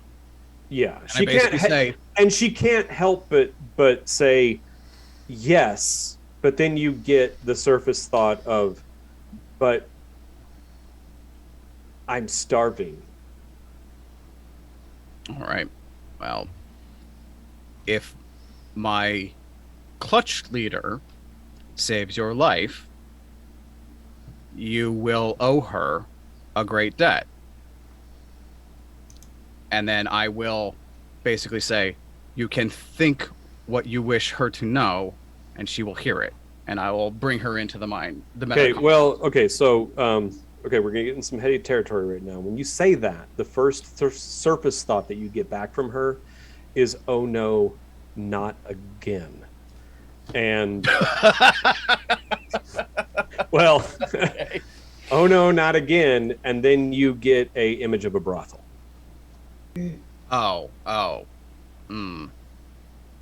No, Let nothing. me know when I'm in. You're in. You can communicate with her telepathically now. You're in. I am a hatchet. I'm not sophisticated like Ma'ak, who has like big ideas and can translate them with a thought. I just will say, not that, not that, not that. Just listen and watch, and you will know me. Okay, so back to Desi. So I don't know if you've ever read To Kill a Mockingbird. Yes. This had a huge effect on me when I was a little kid. Do you remember that scene where the mob came up and they were gonna lynch this? It was like they're gonna lynch this man with no evidence, and then Scout comes forward. Do you remember this? Scout comes forward and says, "Hey, Mr. Perkins, how are you doing?" And she calls one person forward from the crowd. Right, so that's what I'm trying to do with this Templar that I've called forward from his friends and said, "This is on you. You can search her in front of all of these hundreds of people, and if it is not there, this is on you. Go ahead, search her." Okay, I'm gonna take the temperature of the crowd real quick. I'm also gonna say together. I don't know how this is going to turn out, but if you want to become a messiah, you have my full support. Okay, so the temperature of the crowd right now is don't give a shit. They're still, going about their business. You know that there needs to be a big gesture in order to gain the crowd. Can I'm frocked up. And I'm at the front of the cart above everyone now. Okay, Geza? I spread my wings, full wingspan, and I say, meta concert real quick. You're House Dorata, right? This is, we're using your real name? That's not my real name, use Dorata. Great.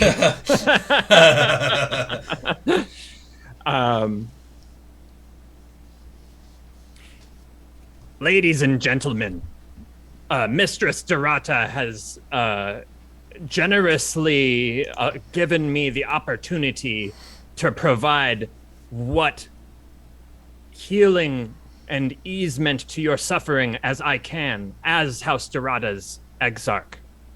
Please line up very, very calmly here at the front of the cart, and I will see what I can do for you. And I will now hop down and between. I want to step between Desi and the Templar and walk between them into the crowd. Give me a persuasion check. Okay. I'd say with advantage because these people are desperate. Also, I have a fucking huge wingspan. That was. And you're promising. No. I'll give you advantage on that.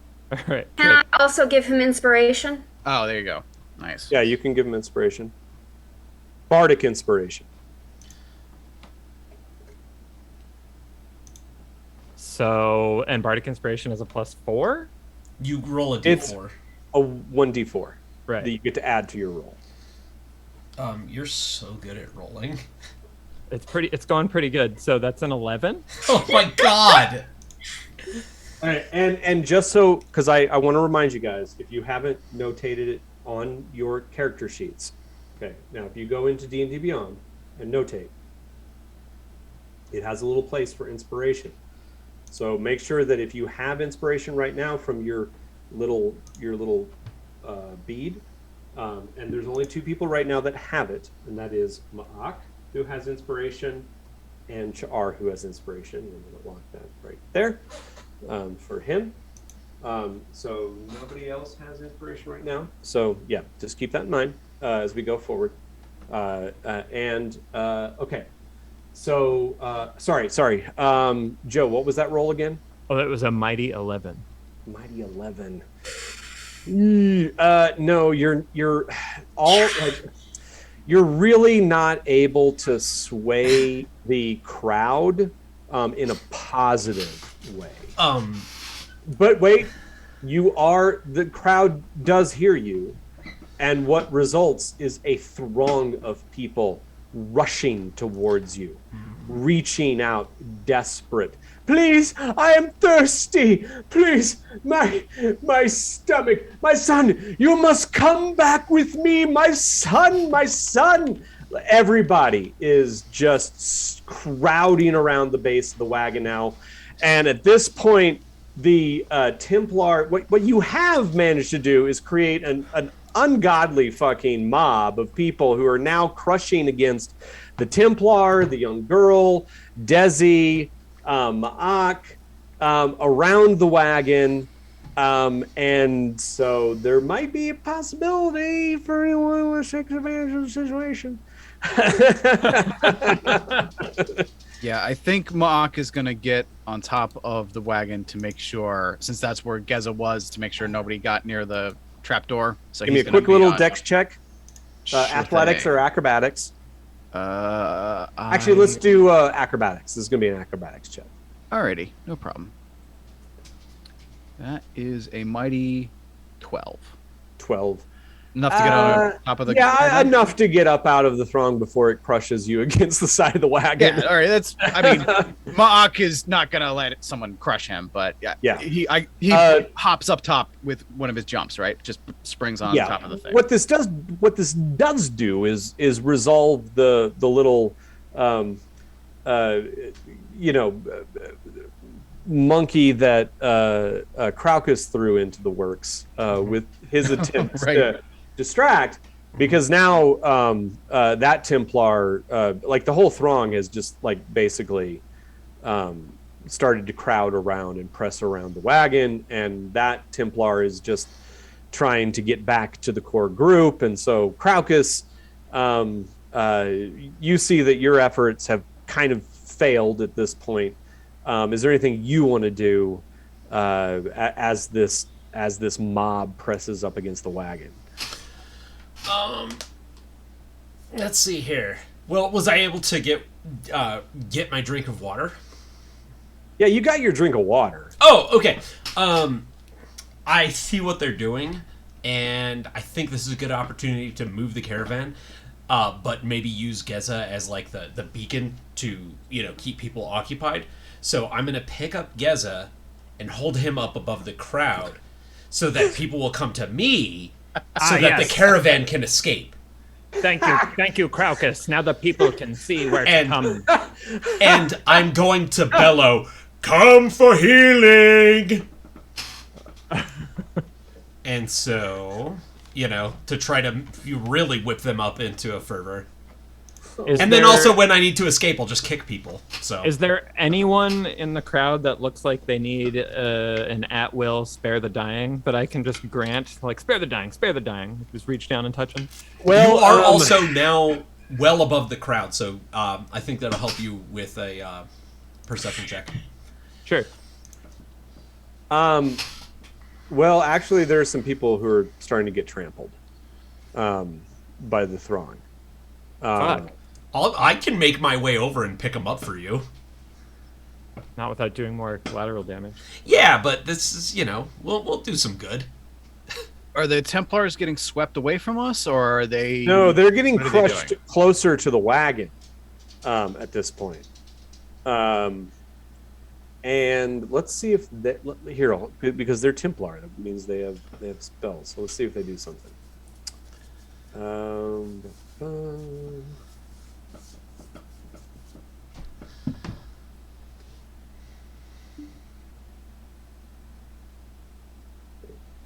not that powerful.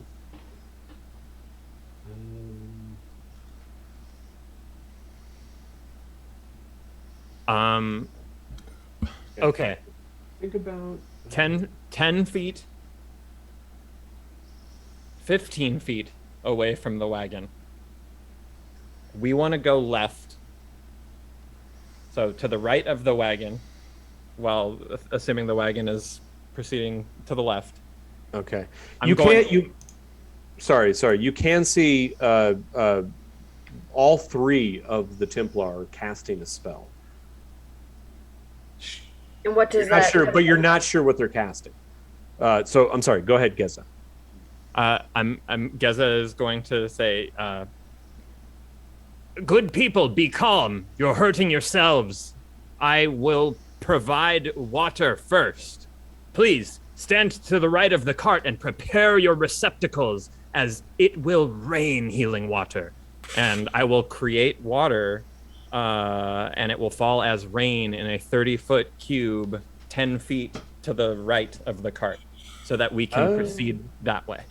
Okay. So give me a persuasion check with advantage. Okay. That's a 19, or that's a 19. Okay.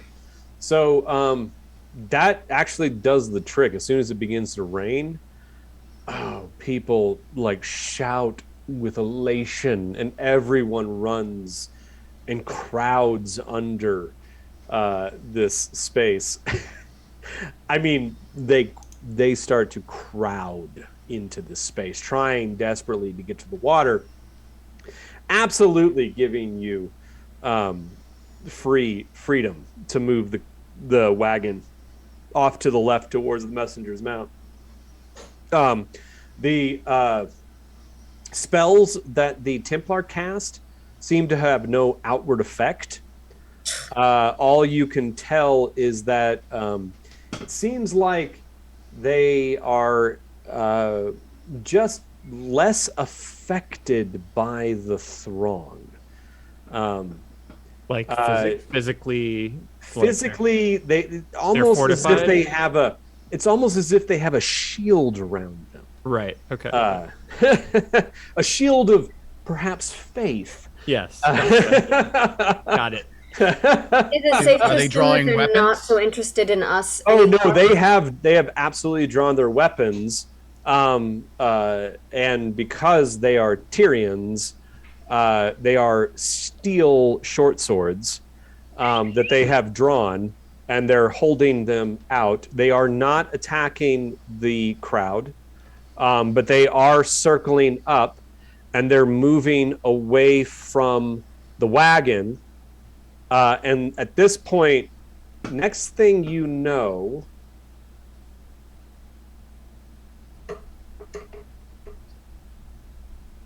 the girl is gone. Wait a second! I had her clutched, Aaron. Clutched. Wait. Okay, hold on. Sorry, you're right. Give me a. Let's do this right. Give me a. Because this is going to be an opposed grapple. That means you need to give me an athletics versus her acrobatics or athletics. I would also imagine, just because I know we're condensing time, that there would be a certain amount of dialogue happening between us. And I rolled a natural 20. Nice. Okay. All right. So we were going. Okay. And you are able to hold on to her. So let's first do the conversation that you might be having at close proximity. Well, imagine it would have. As the throng begins to crowd in, she goes, please let me go. I just want to go back to my family. Please. Oh, that is a hard plea to resist. Am I within earshot of this, or is this on Meta Concert? That's just You can't. This is happening. All of this is happening so quickly. okay. Yeah. That's all you then. Good luck. Bye. So what I would like to do via Meta Concert is to call on what I saw with Ma'ak ages ago when I first met him, which is to give visions instead of to use words. Mm-hmm. And do that. what I would really like to do is really to offer her in a vision what I am trying to do. And I want this to be, I don't want to enforce anything on her. I just want to show her and see if she is interested, which is my vision to come into this town and to take over. Basically, which is to say, I want to show her I have vendetta against Templars, which is to show her I have these skills, which I intend to employ to put myself ahead as merchant, and is to show her these are the things I need, which is to say I need people who know the city because I do not. I need people who have these intelligences because I do not. I basically am very reciprocal. This is reciprocal to show her my intentions and to say, if you think this is you who could help me, if you think this is improvement to your life, I will show her that I have big giant that will make sure she is never abused again, that I have a very intelligent insect who can be with her even when she is alone and scared. I have bird who can heal, and I have dwarf. It will go to well for very little provocation for people he loves. If any of these things are helpful to her, they are on offer. And if she can help me in exchange with these things that I need, this is all available to her. I'm hoping I can do this in 2 to 4 seconds. Yeah, you're able to. Well, what are the kind of images that you would present her with? I would probably present her. I would probably, if I could, pick highlights from particularly the men that are with me to show her these are good men and these are men that can help you, but also to show her my personal story of this is where I came from. I am from very powerful house. I was betrayed by stupid men, and this is, and then the visions that I have in my head of whatever can be accomplished here, which is predominantly to overtake merchant houses and to make for myself a name and to, it is exaggeration, but to create war on my brother's house. Okay, now because Go ahead. Hold on, I'm not done. I would also like to add that there is an understanding of slavery, of poverty, of destitution that I do not agree with, and that we will be able to address. I would like to. Okay, here's wait. You got a laundry list of stuff. You have 4 seconds to impart 4 images. 1 image, 1, 2, 3, 4. What are the 4 images? This is going to determine whether or not. Okay, if I go based on what you just said, I'm going to give you disadvantage on your persuasion. Shit. Okay, I will. Because it's very confusing. I will consolidate. Let's see if you can get to a base or even perhaps an advantage, depending on what these 4 images that you are going to show her in 1 second are. And remember, this is a psychic image, which means they're very vague. It should be a memory, basically. A memory, yeah. A single moment in time that encompasses 1 second of activity.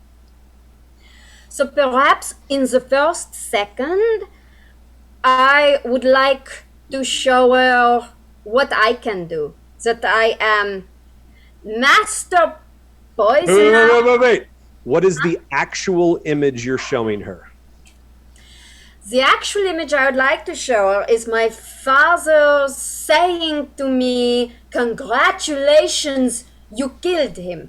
And I would like to include in that the extraordinary opulence of our home Okay. that only people of our class could have.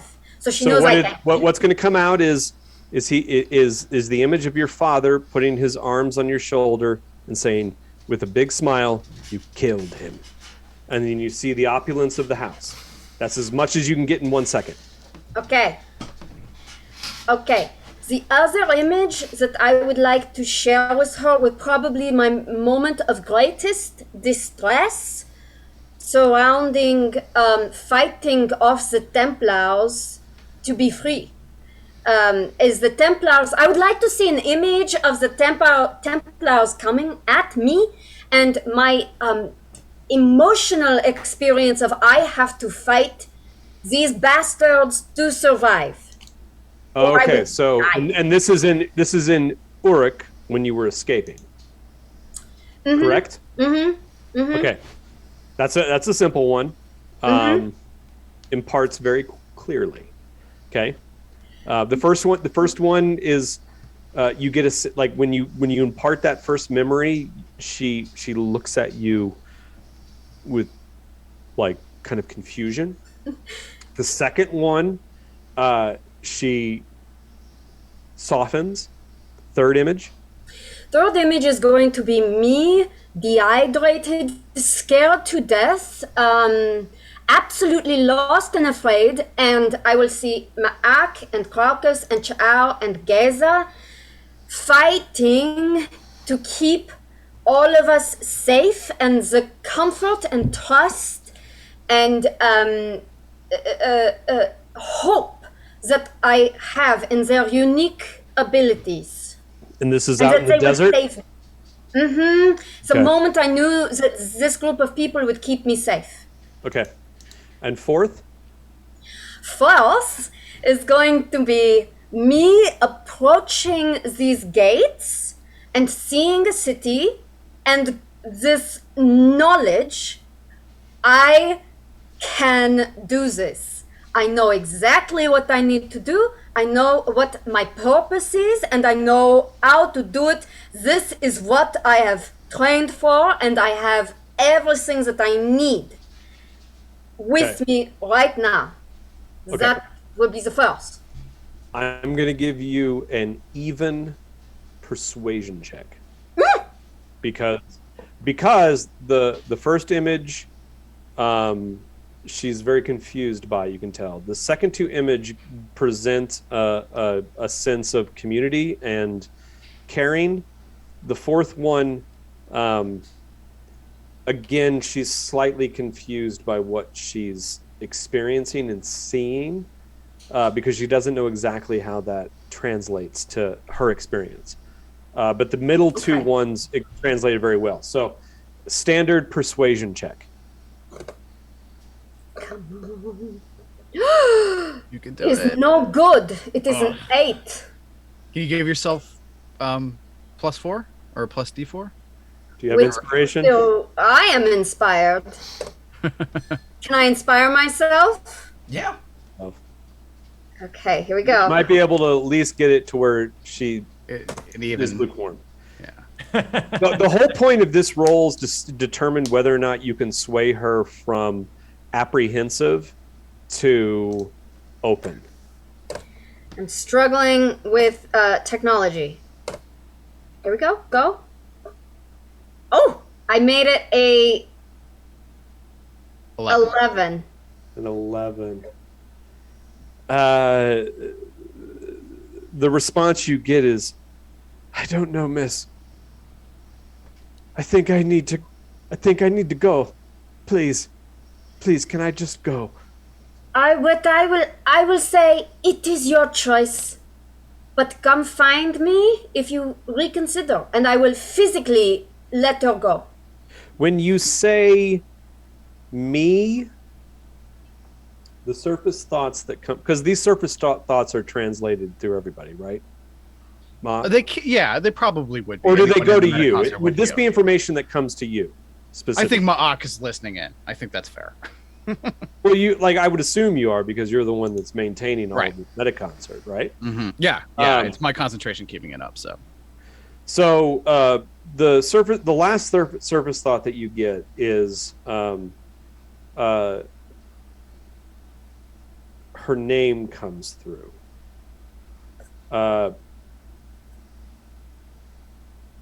Selena. Say Is her- again? Selena. Celena. Selena. And then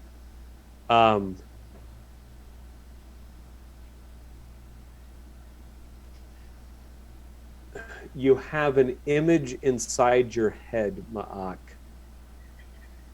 of Because I'm getting your surface thoughts too. Don't forget. yeah. Give me, and this is where they're filtering their way through you. It's fine. The next thing you get is, give me just a second to figure out where it is.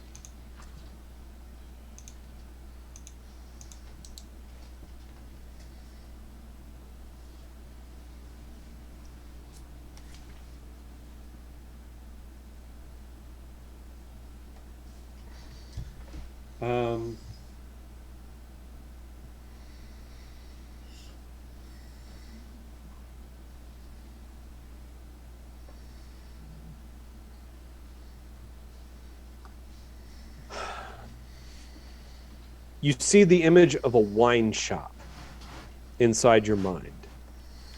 And then the name Portek comes through. Portek. And her name again was what? Selena. Selena. Selena. Portek. All right. Okay. At which point she looks back to you with just this kind of like lingering look of desperation. She wrenches her hand free and she disappears into the crowd. All right. Well, Ma'ak will make a show of chasing her, but he will actually let her go. Okay. I want the Templars to see me do that, though. Yeah. And at this point, the Templars are more concerned with saving their own skin than dealing with some errant, thief. Oh, all right. And- Can we get away then? Well, We're in motion. they start to back away from the crowd. The lead Templar rushes off towards the gate and starts conversing with Minbian, who is standing right at the exterior. And then the other two follow suit. At which point, now's your chance. All We right. are already in motion this entire Okay. time. I only cast the rain as a way to get our cart in motion. Yeah. Well- And at this point, as you start to turn the Inex and head down this sort of outer boulevard that follows the perimeter of the wall towards the Messenger's Mount, the individuals standing under this. How long does the rain last? It's 30 foot. 1 second. Doesn't really say. It says it's instantaneous, and then the water falls as rain in a 30-foot cube within range. It doesn't have Extinguishing it would extinguish exposed flames in the area if there But were. it doesn't have a duration. It doesn't. It says it's Okay. instantaneous duration. So That means that it happens all at once. Yeah. And once the rain comes down and falls, you guys start to book it, and the crowd stands there looking up like holding, like they're like literally they start to like suck the water off of their garments. I cast it again. Okay, you cast it again, and they reach up and they thank the celestials. You hear, and again, people start rushing from all around, but it's instantaneous. And again, people are like trying to gather everything. They're taking their clothes off and wringing what water that, because it comes down in a torrential downpour. And so everyone is absolutely drenched, and they're squeezing the liquid into their mouths, into vessels, into wineskins, anything they can find to harvest the water. So after the second cast, how far are we from them? It's another round, so you've turned the wagon and you're maybe another 30 feet away. Okay, so I'm out of the main, like yeah, off that main corridor, but there are people who do start to rush back towards you. Not the entire crowd, because at this point they believe like if they stay there, you can tell that if they stay there, it'll surely happen again. Sure. You hear people actually calling out the word Evangeon here and there. Evangeon, please come back. Don't leave us, please. I'm too far away to cast it again, so we're Okay. just gonna keep going. Yeah, and the individuals who follow beside you will just, long story short, ultimately they kind of end up wandering back towards the crowd, and you can make your way to the messenger's mount. You've created enough of a ruckus that at this point, the Templar those 3 Templar you left behind have rushed off, and by the time that you get to the messenger's mount, which is a couple hundred yards from that intersection in front of the caravan gate over here, by the time you get over here to the messenger's mount, you can see that those Templar have returned with dozens of city guard and other Templars wearing the black and gold cassock of Tyr, and they start to crowd control. And it is not pretty. But they're not. Ma'ak would have lingered behind to watch those 3, so they're not giving chase to. No, they're more worried about the mob than they are about you guys. Okay, well, since I never actually ended it, Selena is still connected through Metaconcert. So even she's probably streets away, she will hear the clear and as kind as possible voice of Ma'ak in her mind.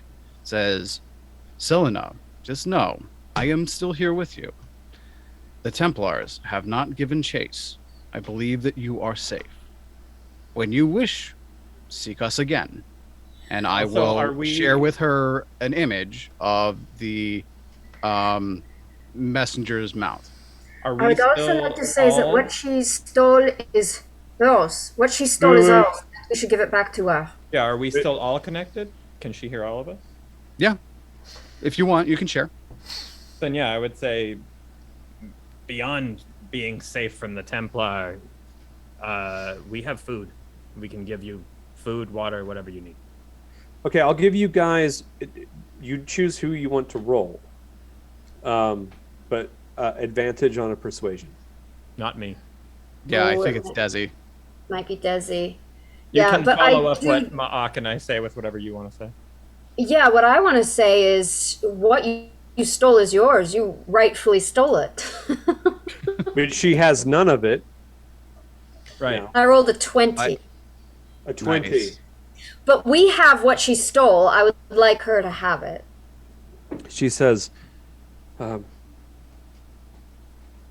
my mother works at the Screaming Cellar in the Warrens, near Shadow Square.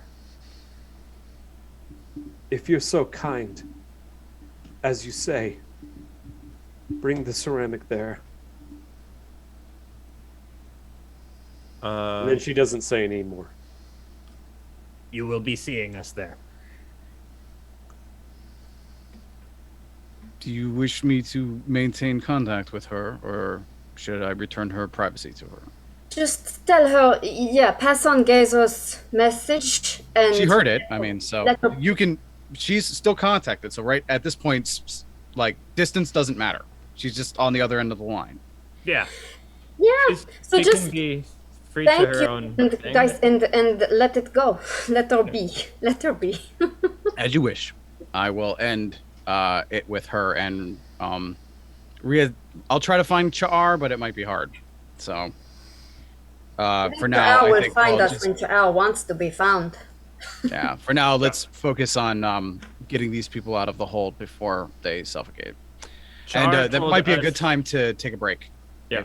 Yes. Let's take a bio break for a soft 5, and we shall return.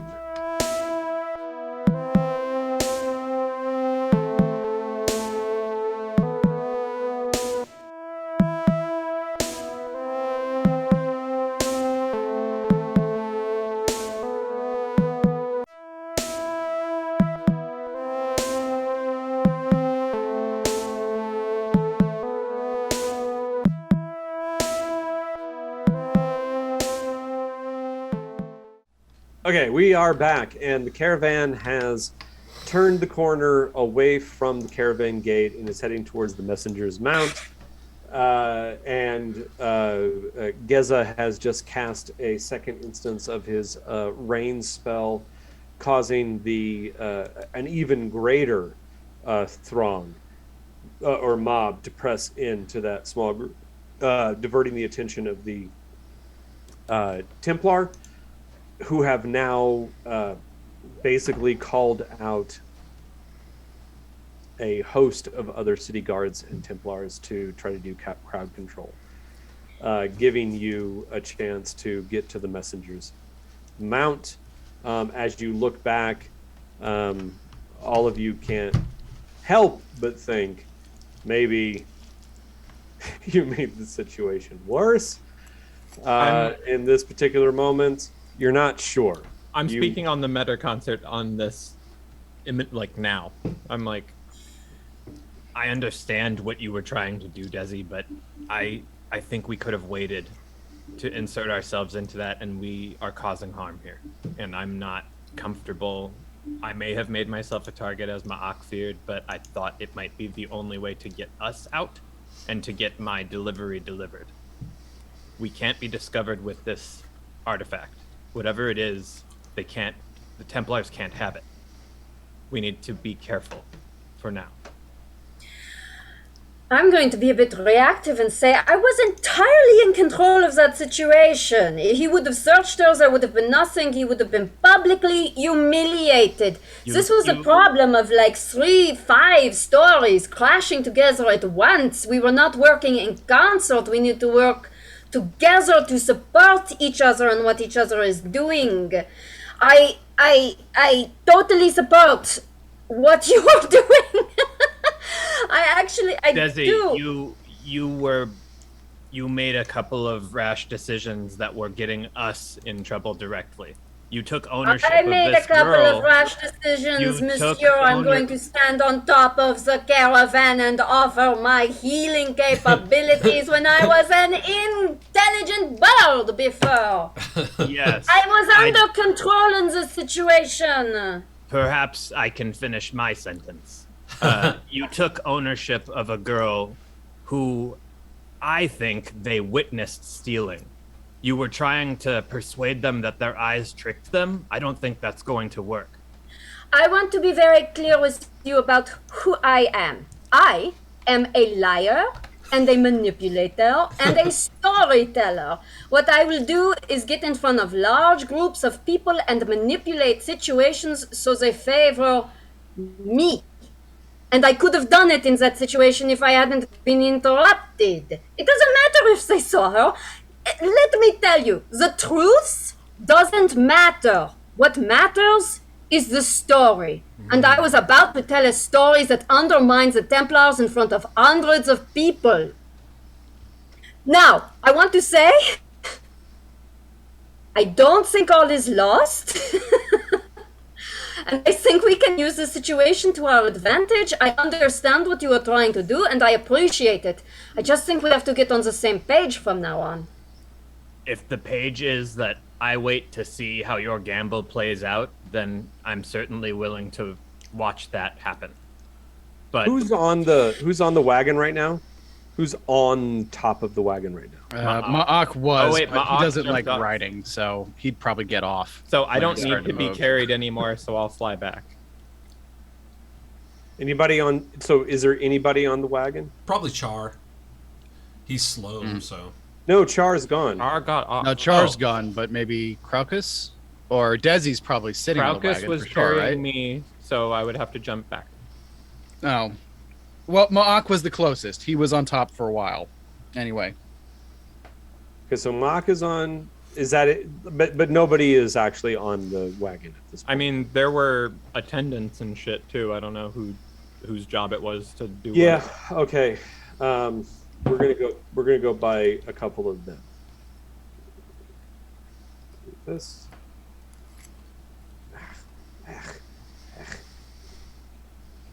Go.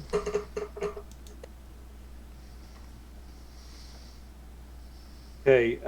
As you're all kind of down, kind of bickering with each other a little bit about how poorly that went. One of the other like quote unquote guards, who's still on top of the wagon, looks down to you and says, "We've got to hurry. Someone down below is calling desperately for help. They need air. They need to get out quickly, as quickly as possible. They can't suffer this heat much longer." Can we not let them out in a covered No. wagon to even sit atop the... Well, you're passing along the outer wall of the city, which towers above you 60 feet. Guards up there at this point have completely turned their attention to the streets below. They can see directly down into the center of the wagon, where you have it just cracked, just ever so slightly, to the point where even that has the potential of getting noticed. Then let's forego all bickering and all thoughts and just get to the point of extraction. Okay. Right. And So- multitask. Okay. So you arrive at the entrance to the Messenger's Mount. There is a older man, probably in his 40s, which in Athos makes him look like he's in his 60s or 70s. Dark, leathery skin, a bald pate with a gray ponytail tied back.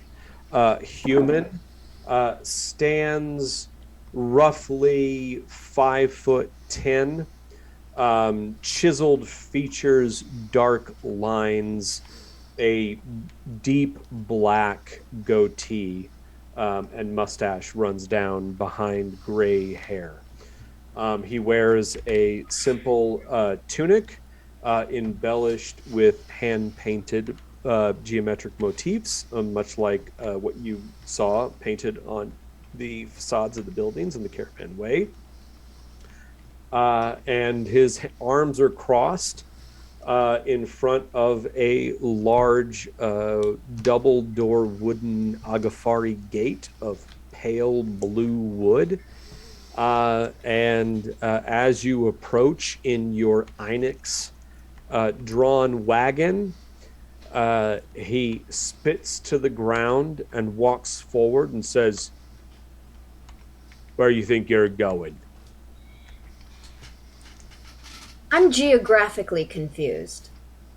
Like, wasn't this the place that we were told to go to is safe to unload? It absolutely is. And if we look over here to the map, okay, can everybody see that? Yes. Okay. Here is the Messenger's Mount, that little horseshoe. Mhm. That's where you were told to go by Baprasa. Right. Yanto. And where is he now? In the hole. In the hold of the wagon. Shit. Well, I have no reason not to assume it will be okay to say, Baprasas told us there might be a way for us to bring our cart in here and offload some goods.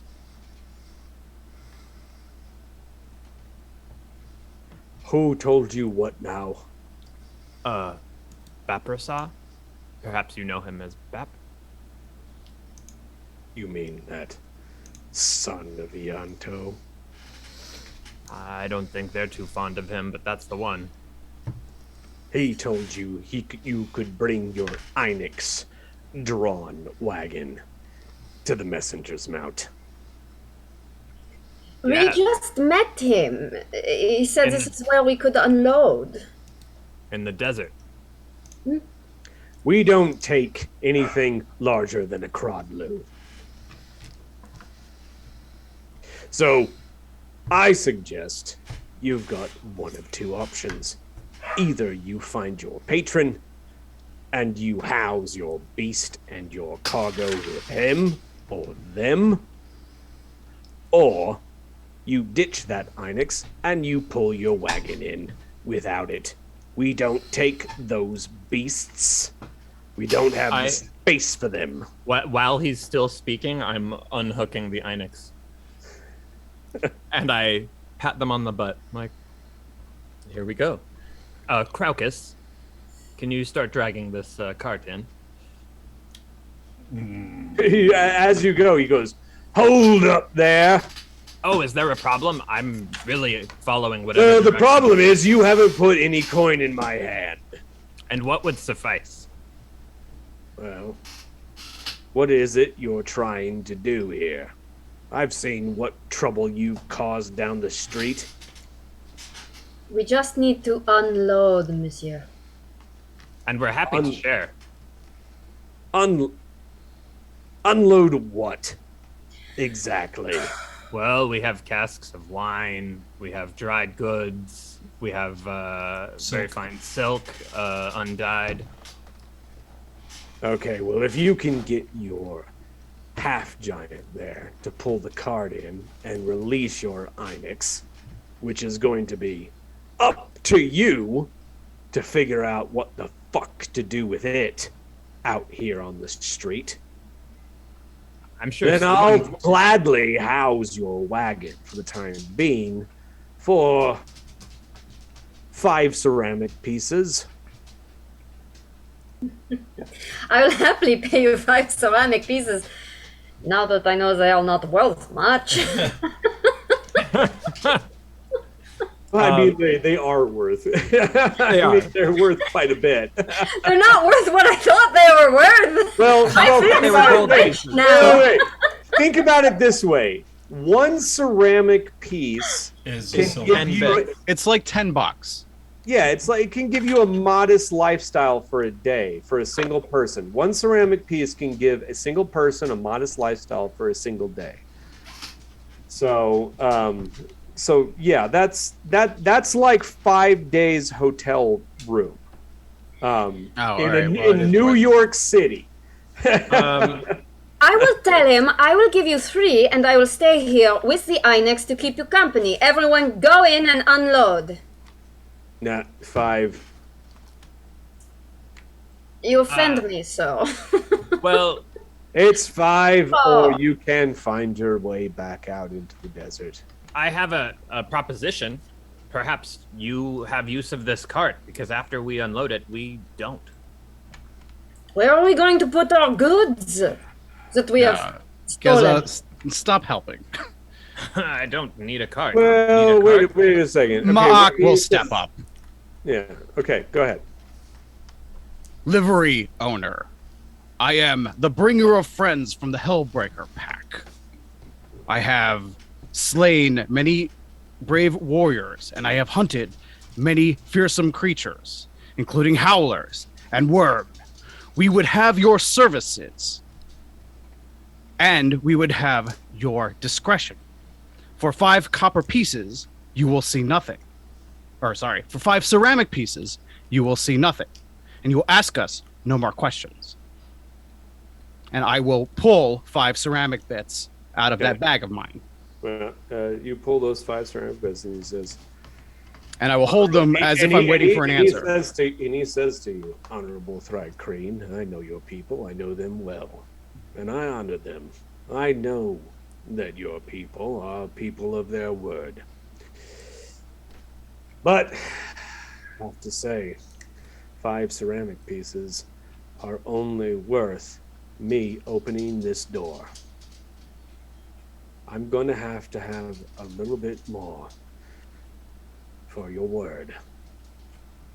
And the hunt is on, sir. What would you find acceptable prey? Don't have anything special. No. I mean, we're basically this is how Thrycreen barter. We're bartering is You hunting. lose, you pay more than what he initially offered? He's making a counteroffer, right? Yeah. Hold on. We haven't even gotten there yet. He goes, I see that you must be Tekchakak. Is that true? You honor me, sir. You are the first sleeper to have seen me as such. Sleeper. I rarely sleep. I must keep my eye upon my prey as well, Tekchakak. And my prey always present themselves openly and at my door, ready to be taken. Therefore, I must ask, I cannot possibly see myself taking any less than 2 silver. 2. And for that 2 silver, well, I might have to go visit the Fuller's Urn. What? I need to Mark explain, is confused. He doesn't follow. explain this urn usage of silver. Okay, so what he means basically, and I'm not going to make you roll because this is, well, Ma'ak wouldn't know what it is. But I am using Metaconcert. Yeah. I wasn't speaking common. Ma'ak would not know, but Geza would know because the Fuller's Urn exists in every city. So the Fuller's Urn is basically a big open pot that exists throughout the big city states where people can go and publicly urinate. And each Fuller's Urn is run by a urn tender. And the purpose of the Fuller's Urn is that they provide urine for the fullers, who are the launderers. They provide urine for the dyers and also for the tanners. It is a incredibly lucrative business. They also, in a pinch, provide urine to Stygians and exarchs who wish to purify the water so that they can distribute either to their household staff or to the public. Urine in Athos is never wasted if it can be helped. And when you first entered into the city, there was a Fuller's Urn directly across the way from the gate. And so therefore, when he says, I'll have to go take a visit to the Fuller's Urn, that means he'll basically just walk away and allow you to conduct your business as you see fit. Okay. For 2 silver. All right. So in our meta concert, I'll just say, He's no friend of Bap. Bap just knew we could pay for his discretion. It's not going to be cheap. Yes, I see. If I'm in meta concert, Yeah, you would be. okay. Should I kill him? Not No, yet. that won't be discreet. I could pick him up and rip him in half. It will be loud. I wish we were in the wilds. That is what we would do. I will turn to this livery owner again, and I will say, even I know 2 silver is a hefty sum. If I were to pay you 1 silver, would that not suffice for today? And if you were to insist on 2 silver, then we would be able to use your services whenever we wished from now until your death. Oh, you are a good hunter. I can see where you're heading, but what you don't realize, I sense, I see that you are all new to Tyr. The Messenger's Mount is a staple. We've been here, my family, for 4 generations. We have the support of the Templar. But we do not support the Templar. And therefore, I would like to keep any involvement with the Black Cassocks out of my stable. Therefore, I would counter 1 silver, 5 ceramics, 5 bits, just for my broy. And I'll take your Inex, leave you your cargo, and I'll go visit the Fuller's Urn. And it would be half an understood. hour. For a half an hour, I will visit the Fuller's Urn. Take one of these amphora of wine and make it a long trip to the piss pot. And remember who your friends are. Okay. I am bringer of friends. What's the term for bringer of friends? Ma'ak Ari. Oh, he says, oh, and he repeats, bringer of friends, Ma'ak Ka'ari. I will probably inadvertently give off a pleasurable sort of pheromone. I'm very pleased to have been, had my name said, correctly for once. Yeah, he taps on the door, and he shouts over his shoulder, Wek, Vak, come with me. We're going to the Fuller's Urn, and then to the Golden Inex. Time for a break. All right. I'll give him that open thing of wine. Yeah. They open the door, and two men, in their late teens, early 20s, both much taller than the father, with pointed ears and somewhat angular features, stride out, give you a somewhat suspicious look. Yeah, I'd probably return it. And then stride off. Before it all finishes, the first individual looks back to you, and says, "Pleasure to meet you, Ma'ak Ka'ari. I am Ibl Bejuk of House Bejuk, 5th of his name. I'll be back before the sun has a chance to move. 3/4. Make sure your business is done by then, or else I will find you. Rest assured, I have agents everywhere within the city. If we do this quick, Lord Mr. Bajuk. That is the type of business I like to conduct." All right. And Well, he we will strides make off. haste then. Okay. And get those people out of there as quickly as possible, assuming that we can get them into a place where we're not seen. Okay. Right. Even with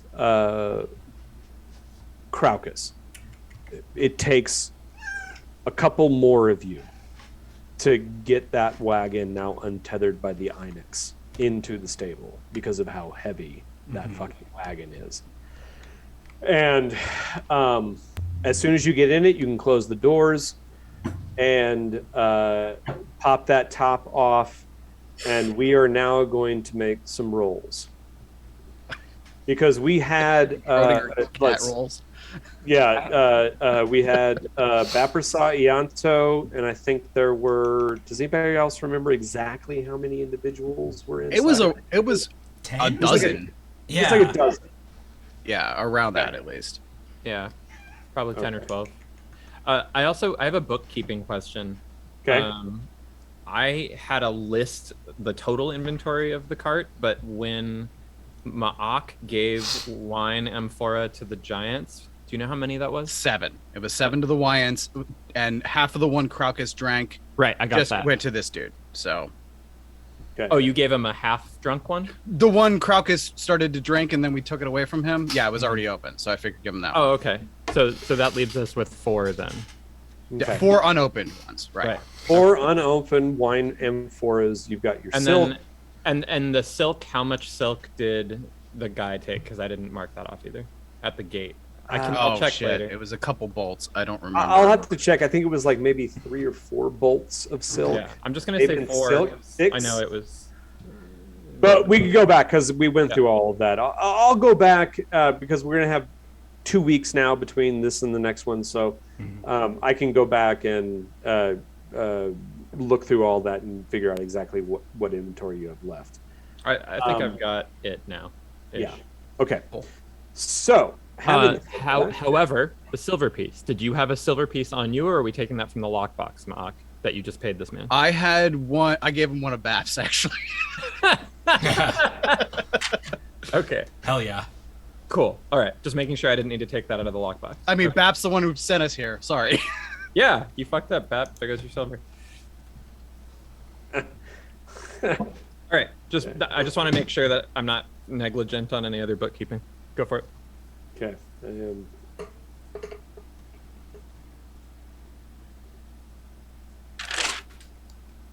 This takes too long. Okay, so that's 6 rolls. Okay, I am. Oh no, my bag of dice is somewhere else, so I'm going to have to do this. Okay, so that's 6 rolls. Bap is still alive. FYI. My God. Oh, Mark will be sad to hear that. Andreyko, not Yeah. Sable. Andreyko wants to kill him. Yeah. Well, we want Mark Sable to come back, so Bap had to Sure. leave. Yeah. Oh, and Draco has nothing against Sable. Just he hates Bap. Yeah. Like he's gonna betray us. You watch. I mean, he is a he. I mean, he is he's a yet to fire prove expert. himself, but he was an Yeah. unrepentant defiler up till he met us. Yeah, he is. And not only that, but I always keep in mind, like, Mark is playing the perfect character type of in Dark Sun for his personality type, which is somebody who is like just angry at the injustice of the entire world all the time, and like he's playing them really well. So even though like he's like it happens like very stoically, very quietly, but it all makes sense. Okay, so having said that, you pop the top off and Bap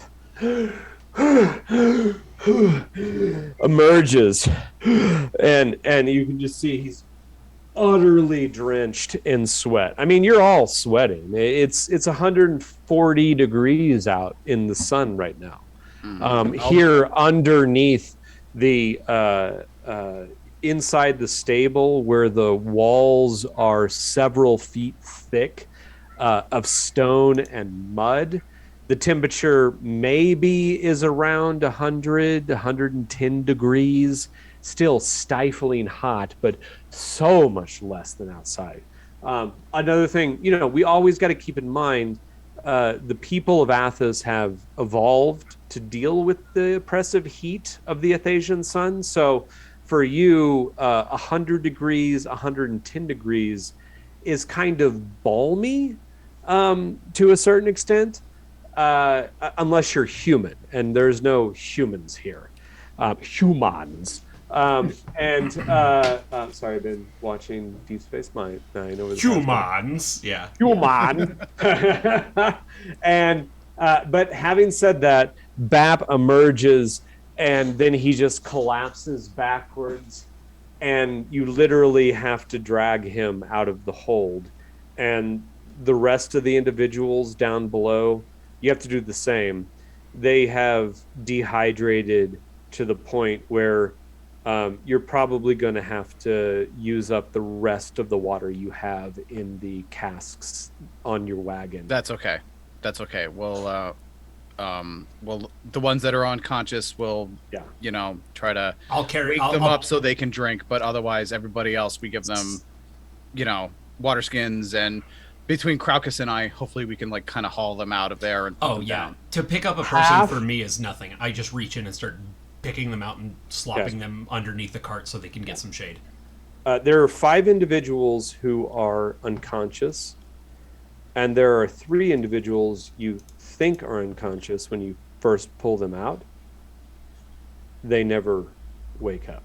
Are any of them living but with 0 HP, so I can spare the dying and stabilize them? There's 1 individual, but not amongst the 3. So 3 are unrecoverable. 1 of them needs spare the dying. Yeah. 3 individuals. 1 of them, of course, they're all from the Warrens. 1 of them was, you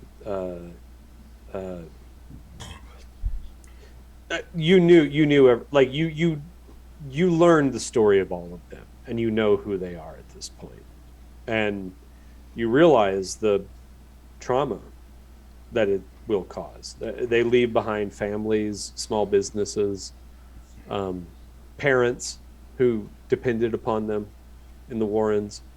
Unfortunately, you didn't learn enough to let's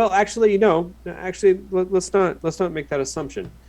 I would like everyone to give me a history check for each of these individuals to see if you remember anything about their background. Ma'ak has perfect memory of everything he experienced within the last month. If they said it out loud, I remember. Okay. 16. Well, then what we will say is give me a perception check for Ma'ak to see, if he was listening. If he was listening. That's fair. I think that's going to be the way we're going to do with Ma'ak from now on. Is give me a perception check to see if you were listening. Not this time. It was a 4. I think I rolled a 13, a 16, and a 17. 13, 16, 17. So wait, 16 and 17. 2 of them you know. I rolled 1 16. Should I roll 2 more times? You should roll for each of them. Oh, okay. Now for Ma'ak, it was just was I paying attention to these sleepers? He might have been scouting when they said something important. It doesn't matter. He just for the rest of you, you were there. So give me one for each individual. Okay, 16, 8, and 5. Okay, so 16.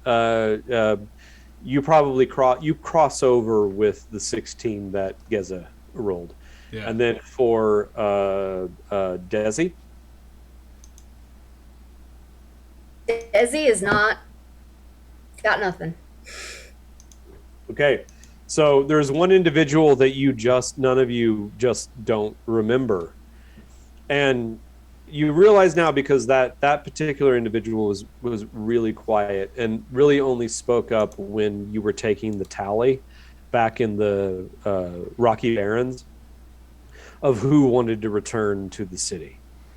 I will say that they have one piece of identifying jewelry, which is a hemp necklace that has a set of chevron beads on it. And chevron is, it's a type of glass and not particularly common. So theoretically, you could possibly identify him by that. He was human, about 5'5", dark hair about shoulder length, mustache and goatee, and a tattoo on the nape of his neck of a dragon's head. Do I recognize that as being a house? No, you don't. And none of these other survivors know this person? No. I mean, nobody really knew each other at all. They were all taken independently. Ma'ak will go over and collect that piece of jewelry. Okay. And he will sit down in his sort of lotus position, and he will use psychometric touch on it. And what will that's the thing that shows you the last thing? What is it? He can do it in different. He can basically see from here the last time the object was touched by someone other than myself and the creature, or the creatures I can see, which presumably includes this dead guy. Mm-hmm, So in theory, I can find out either who gave this to him or where he purchased it. Okay. So the 10 minutes up till he was, the last person to touch it, that wasn't him. That makes sense? Or if somebody in his family touched it while he was wearing it or anything. Right. That's another good one, right? If he was holding a hand of someone, or who knows, right? I mean, it's kind of up to Aaron how you want to sort of interpret that. This is the way. Okay, this is going to get weird. I'm figuring this out on the cuff. Okay. So the last thing you remember, you see an individual in a red robe, hooded, deeply shrouded in darkness. And that individual says, because I assume you see this through the perspective. I would basically imagine that I was a piece of jewelry on this dude's wrist, and I could see and hear as good as a human could. Okay. Yeah, it's that kind of thing. From the bracelet's perspective. From the bracelet's perspective. Yeah. So what you experience and see on the wrist of this particular individual who is dead now with the dragon tattoo on the nape of their neck is an individual sitting across from this. You're seeing them from the perspective of the wrist. Or of the neck, rather, where the necklace was being. Oh, okay, right. And across the way, you see the individual cast a spell, and then throw some bones in the process, some small bones. They look down and they see it. They see you shall go tomorrow to Shadow Square and turn up the left-hand path as you face the great ziggurat. There you will be taken, and in so doing, you shall find yourself in the hands of those who shall ultimately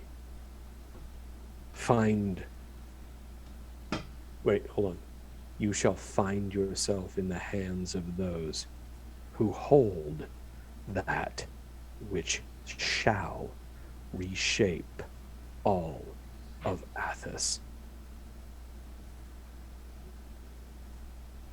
All right, through Meta Concert, I will share that memory, because Ma'ak is probably very confused. Do I think that person in red is a priest, like a Crimson Exarch or something? They don't look like Char. I mean, Char doesn't wear that kind of accoutrement. Okay.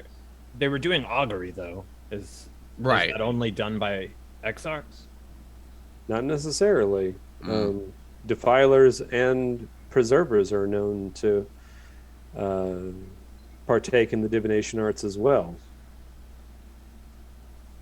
Was he talking about us? I don't think so. this He's would have the been. doctor. He This just would have says had he to will have wind happened up- before he was captured in Sure. the Warrens, right?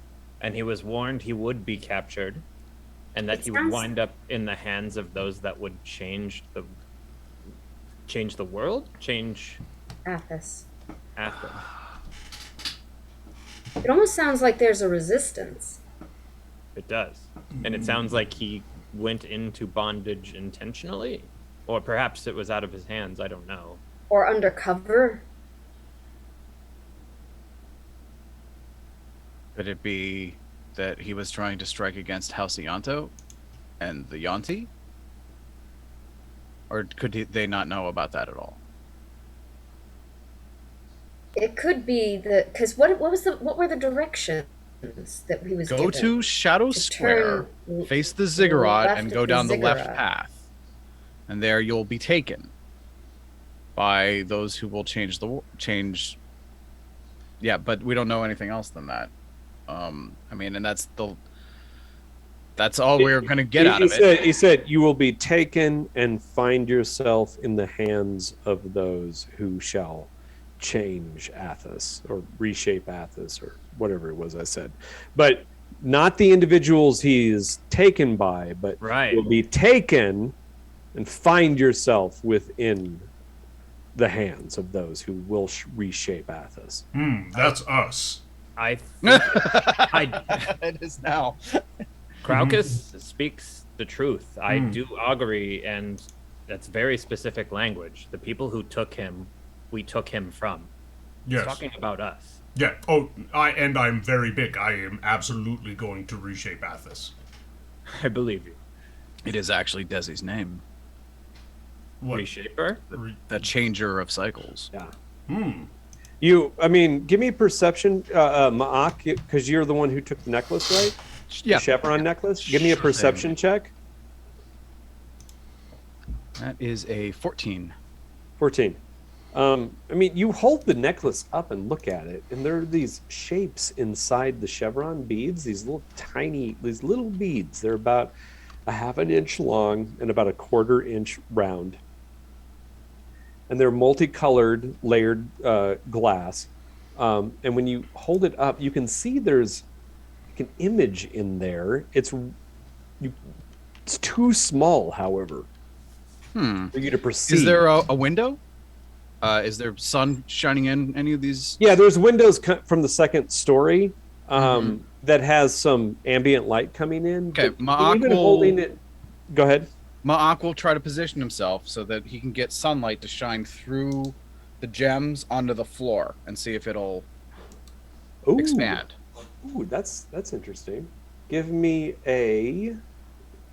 Let's see. Give me an investigation check. Sure thing. I am actually skilled at that. That is a 16. There's a very blurry image. Give me a perception check to see if you can discern what it might All possibly. right. Well, I'll point it out to my Glasses. companions, even if I can't. Yes, But I am. Everybody else can give me perceptions on it as well. I'm looking and I'm shielding my eye and guiding myself at the same time. I have -3. What a Indiana I got 0. moment. So I got 20 soft. nice. Okay. 20 I only got soft. an 8, so I can't make it out. Okay. 20 soft, Crocus, 0. I got a 0. and Desi, And 10. So Geza, you're the only one who notices the form. It's a thing that instills dread upon you. It is the thing that instills dread upon all Athasians. It is the head of the dragon, the great and mighty dragon, the one dragon that exists within Athos, that roams across the country and will rear its ugly head now and then and lay waste to entire villages, towns, and cities. The insane dragon. You are almost certain this is what the image is. What's the dragon's name? It is only known as the dragon. It is a great beast that towers 50 feet high. It is insane. It comes at a moment's notice. It lays waste to all that lives in its path, and then it disappears as quickly as it came. And So- no one ever knows when it will come. Is it worshipped? Is he a worshiper of it? Why would he have this? It would seem maybe there's some sort of dragon death cult, or maybe he's just like really into edgy visuals. Rebellious. I don't know if it's better that he survived or if he died before Yeah. he could do whatever he meant to do next. I mean, you all know what the dragon is. The dragon is no secret. Every Athasian knows, whether you are Thrycreen or elf or human, city dweller, desert dweller, you all know who the dragon is. And So we you, would probably know if there were cults associated with it as well. I mean, like, as far as you know, there are no cults of the dragon, because who the fuck would be crazy enough to revere that This guy. horrifying monstrosity? So, I want to like get a better look at his tattoo now. Is it a representation of that same dragon? Yeah, so I'm going to show you the cover of a book called The Dragon King, and you are going to see the head of the dragon. That is the head of the dragon. Ah! It's like a seahorse. Yeah, Not so intimidating. yeah, but that's the fucking dragon. Well, And you've all seen representations of the dragon enough to be utterly terrified by it. And yet I'm always relieved to see it only has one head. I mean, my assumption is that this is a death cult unless I roll an insight check of something else. So I want to see if I have any greater insight into Yeah. why you have a tattoo Yeah, and go a ahead. necklace. Yeah, give it to me. So Just in a death metal 15. band. Dragon hunters, something like that. 15. You can't imagine that there would ever be a cult of reverence to the dragon. It's utterly insane. And you've never heard of it before.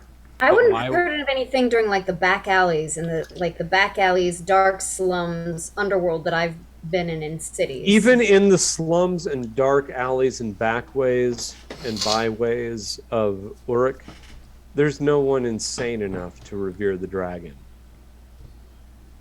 Remember, we are in a world where there are no gods. There is no afterlife.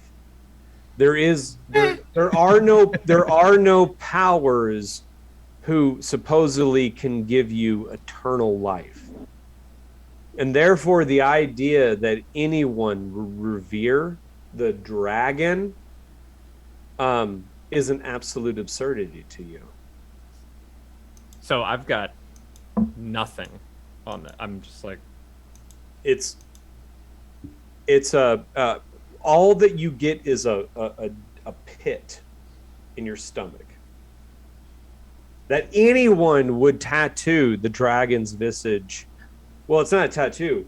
Anyone would carry with it. With no, he had a, with him or a her or tattoo them. also, On his right? neck. He said. Yeah. Oh, yeah. Right. On his neck. Sorry. Yeah. It doesn't comport. It doesn't fucking comport, and it's horrifying. It's fucking horrifying. The idea that anyone would place that thing's image upon their flesh.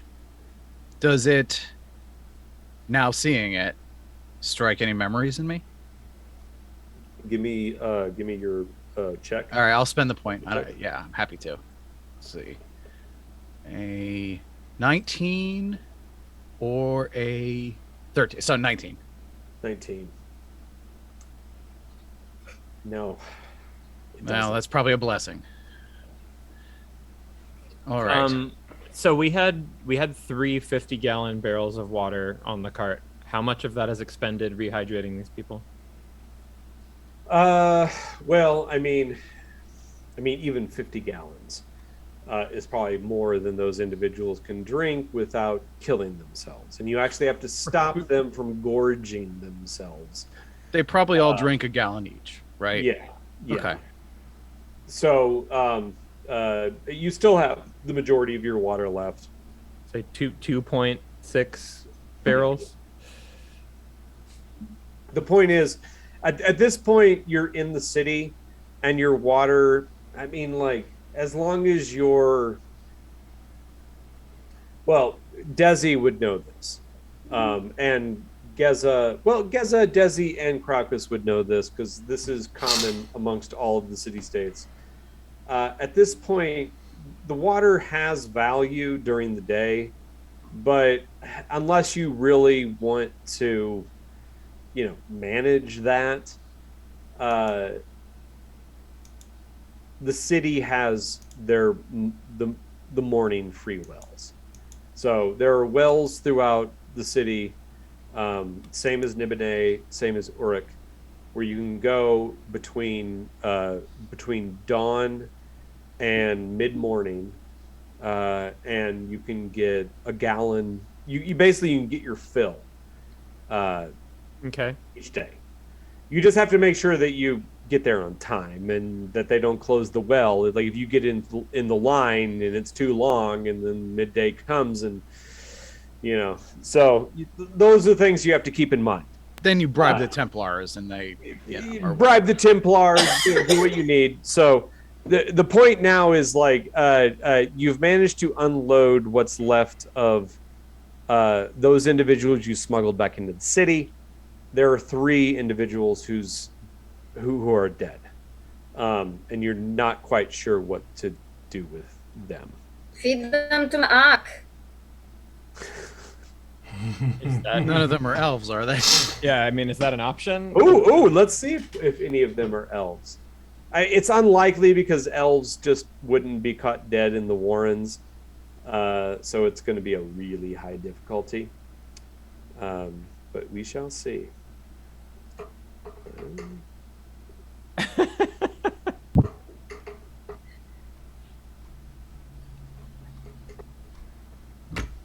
No. That's Even though fine. I did roll 2 natural 20s in a roll, but good or bad? they don't count for these. Nat 20s only count for combat. So, no. I mean, None of them I are wouldn't eat anything I didn't hunt anyway. So Besides, you've never eaten an elf yet, so I know. That's why I'd be worried. I'm not going to eat. I'm not a scavenger. It's yeah. not- We will say that the two were half elves. I will say, welcome to a city. Your ability to hunt is going to be considerably limited. Yeah. Call me a cynic. Before we get onto the bodies, these people who are going to go into the city, I would like to give them all supplies, at the very least, some of the 50 pounds of dried meat that we have. Okay. And I don't know if they need sacks of rice or flour. I don't know how useful that is to these people in this moment. I mean, are you like, dude? Like anything is useful. I'm giving them, especially food. I'm portioning go bags for everybody to take back. How many pounds do you want to give to each individual? I look to the group like I think we're good, and I don't want to be. We can carry a little for ourselves, but I want to give these people enough to survive. Okay. No more than one, Messiah. Well, what the rest of you like? Tell me, like, how many pounds per person? You've got a dozen individuals plus. Well, -3.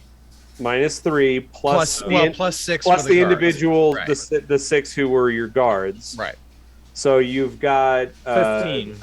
15 people. How many, like, No, because I have a note that says 17 people want to come with us. Okay. Oh, okay. So 17 total. So now 14 are alive. 14 are alive. Okay. So how much, like, we need to figure this out because you're taking away from basically your money, the money you're going to use to survive in Tyr or establish yourself in Tyr. Gives them a pound each. Aren't they home now? Isn't it enough that they're just home and free? Can't we just cut them loose and that's enough? Or are they going to starve before they get home? I would like to send them with some food. They're in bad shape, and I don't know what their families have. All right. Well, want how about to- a pound of food per sleeper? That's enough to eat for a day or two, right? Sure. So And then can we ask that they return these dead to their families? Minus this one with the dragon tattoo. I think we want to deal with that ourselves. The man with Well, the dragon they tattoo. don't. I'm not even going to roll for this. They don't know the other two individuals. None of these individuals know each other. no, I know who these people are, but I don't know how best to get their remains to their families. I think is that I think they are our debt. We have to deal with them. What honestly, I have no idea. Like insight check on what I want to do with these bodies because I know I would want to like do last rites for them, but also if I know where their families are, I'm gonna have some. Well, influence I mean, about like that. there's no such thing as last rites in Athos Okay. because there's no sense of an afterlife. There's no gods. There's no faith. Everything is based on elemental powers, which help you in the corporeal world. But there's no sense that there's anything past this, outside of these realms known as the gray and the black, where you definitely don't want to go because in those places it's just eternal torment. What and is language. my thought on how to quickly deal with these bodies in a respectful manner? Oh man, A funeral pyre respectful- doesn't seem possible inside No. of this place. What you think is the best thing to do is to quickly deposit them as far out of the middle of the road as possible, so they just don't get pummeled into the ground, like excreta. So like in an alley or something. In an alley up against the wall, up against, like, lay them up against the outer wall of the city, which is directly across from the Messenger's Mount. Just make them look like derelicts that died on their own in the streets. Yeah. Perhaps Think about, like, the Klingons. Like, Athos is a very Klingon world. When the body dies, what is left behind really doesn't have too much significance for anybody. Which is why I would wonder if Ma'ak would at least want to maybe, I don't know, drink their blood? Again, I didn't hunt them. uh And it's more like we Honey, have more how are water you than I going to be- need. But what are you going to be able to hunt here? Like, this is some things we have to think about, even if not now. This is well, there are many things. What to are you hunt. going to hunt? I can hunt. Mice? Well, I'm sure there are actual creatures to hunt, but no, there are. We of the Jural have evolved the idea of Tokchat quite a bit more than perhaps our Toksa brethren. There are ways to hunt for deals. There are ways to hunt for success. Amongst the sleepers, I will need your guidance, but we can hunt you many great things, Desi, and make your pack very strong. If I understood it correctly, he successfully hunted our ability to enter this building. Thank you. Yes. I hope that I made a reasonable I hope I turned him into reasonable prey. I think it was as good as it was going to get. For now, I think maybe Craucus can help us bring these bodies out of here to the edge of the city. And you have, based on your, real quick, based on your agreement that you made, you have 24 hours to deal with your cargo. Oh, we have 24? I thought we had like a half an hour before they were coming back. No, they're coming back, but you can keep the wagon in their stable for 1 day. Sure. But we got to get rid of these bodies before they come back from the piss pot. Do I think that Kraukus needs to hide these bodies, or can he just carry 2 dead bodies to the wall with no problem? Well, based on the map, I mean, it's close, but are Yeah. people? If people see you carrying 2 dead bodies, is that a problem? Is my question. They're not alleys near us. They're not alleys just like right around where we He are. literally just needs to cross the street and put him against the wall. Mm-hmm. Yeah, I mean it's about like 75 feet across from the messenger's mount to the But outer wall. So There are like what you don't see here that I haven't drawn in are the smaller what's called closes that dot the outer perimeter, the perimeters of all of these structures. And a close is basically an alleyway that is covered over. So it's a tunnel. And it's only maybe about 5 feet wide, typically. Yeah, we don't want to put the bodies in a tight space. We'll just put them to the edge. It should matter little if we're concerned, and I am, in fact, concerned about anyone seeing us carry these bodies or having any association with them. Kraukus, if you wish, I can simply obscure you from the minds of anyone walking down the street. They will not see you. I think that's probably best. Yeah. Basically, they'll see him, but they'll ignore him, right? Or whatever. It's that kind of idea. Oh no, Yeah. the son of Athos has fallen. They'll unconsciously have the urge to look away as Right. they cross his path or whatever. Or they just won't. It just won't register, right? Yeah. Just won't ping as something worth noticing. I'm I mean, I wondering. could probably do it myself, but I don't know if I could carry them. Yeah, actually, you know what? Hold on. I might just do it myself with blind spot and not spend the points for it. I can just do it myself. Yeah. You're that strong. You're a strong bug. No, I'm not. I'll have to take 2 or 3 trips. You're gonna cut them I like into that. pieces. Yeah, I was about to say, yeah, each person in half. Yeah. It's gonna be 4 trips for 2 people. Don't think about it. I mean, Mock's strength is a 15. It's not terrible. He can probably carry a body, you know. Sure. So I'm giving them 14 pounds of dried meat and no rice or flour. Is this correct?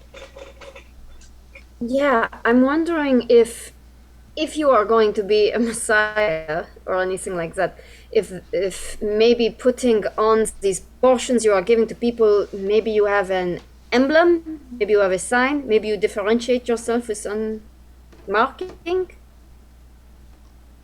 I mean, Iban had a sigil. Is that Yeah. that what you would use? I don't have one of my own. And you're going to do this. You're going to use this sigil how?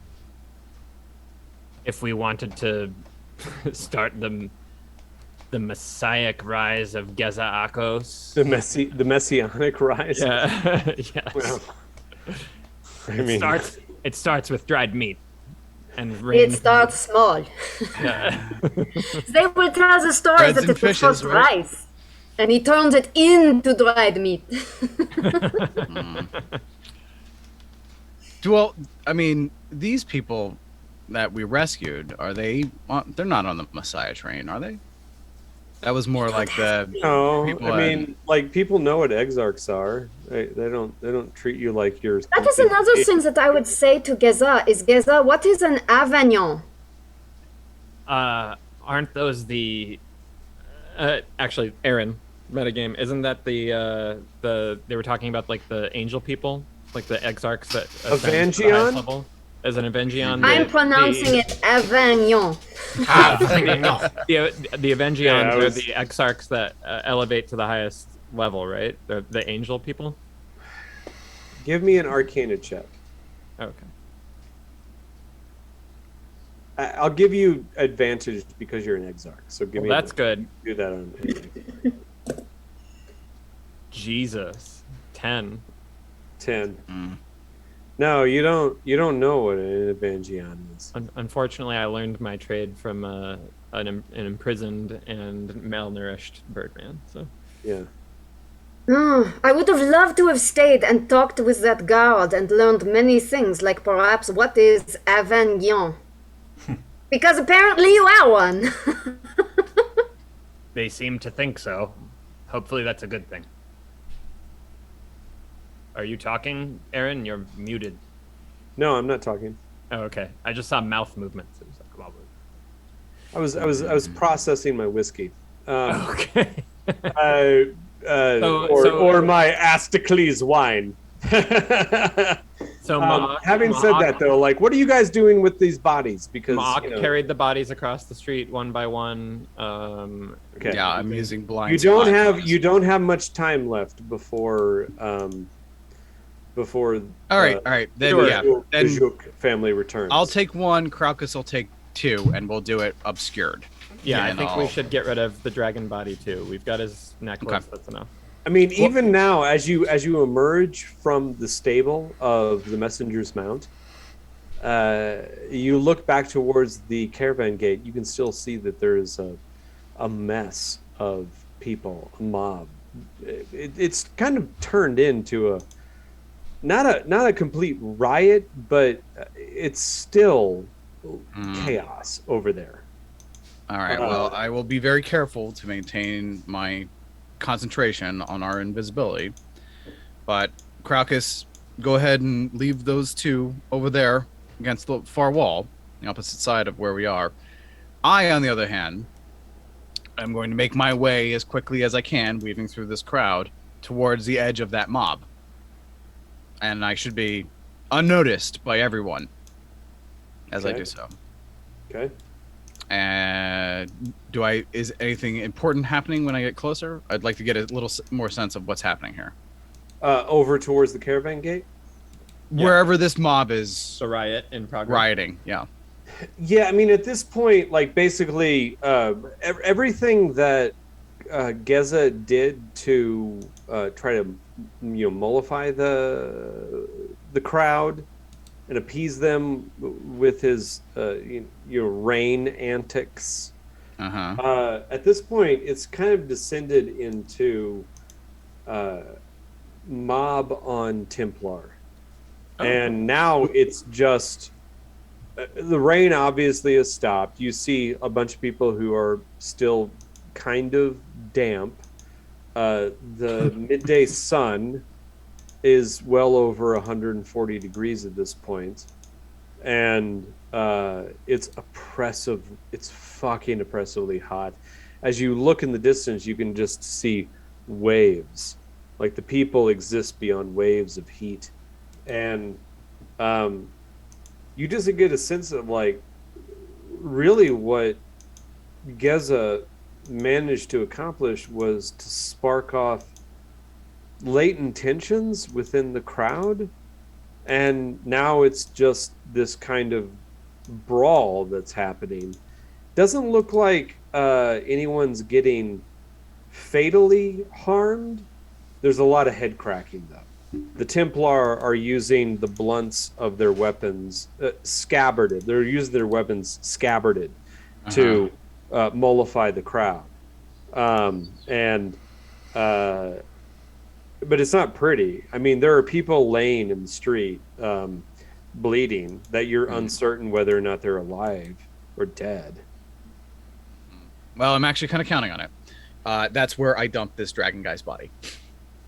Okay, so and you do so, and then I there's leave. just- it's not even like worth rolling because attentions are so dedicated and chaos is so kind of rampant at this moment that you don't have to worry really at all.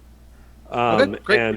you can make your way back, and the rest of you can leave your wagon and your cargo where you were told it was safe for the next 24 hours, and make your way, back to the caravan way, and past, this, kind of impromptu mob, this flash mob, basically, that's, arisen. Not a flash mob in the fun way, but a flash mob in the, like the, oh my God, if things tilt much, worse in one way or the other, this could get real bad. Yeah, what's the Templar equivalent of tear gas? Yeah.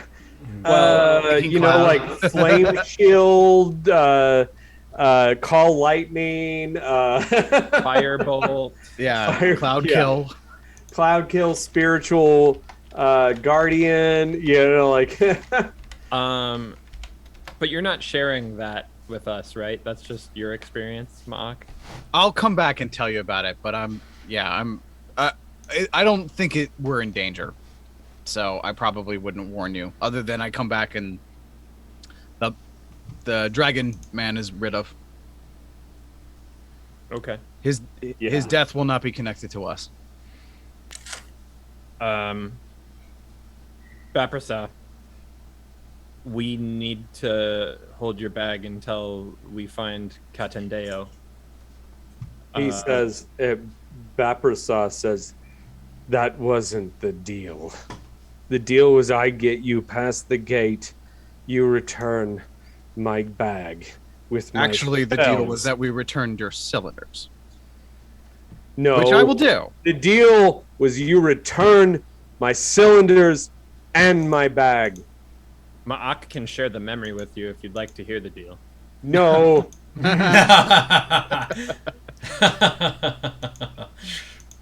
Baprasa, I have done everything that you've told me to do at this point. I've suffered through that suffocating passage inside the wagon, keeping your people alive. You'll give me my bag back, or I won't help you. I have contacts that might be able to find your Katendeo, but you will give me not only my spells, my cylinders, my spell cylinders, but my bag. They're the only possessions that matter to me.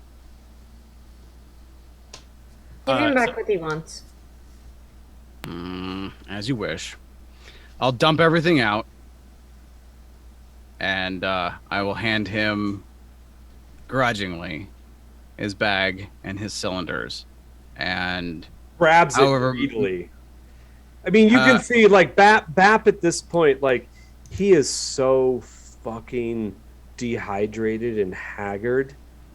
Like, he grabs it out of your hand weakly, but as he does so, like, it falls out of his hand and everything scatters on the ground, and you see all of these ceramic pieces fall, and he goes to grab it, and when he does, he falls to the ground and then starts desperately grabbing what's fallen out.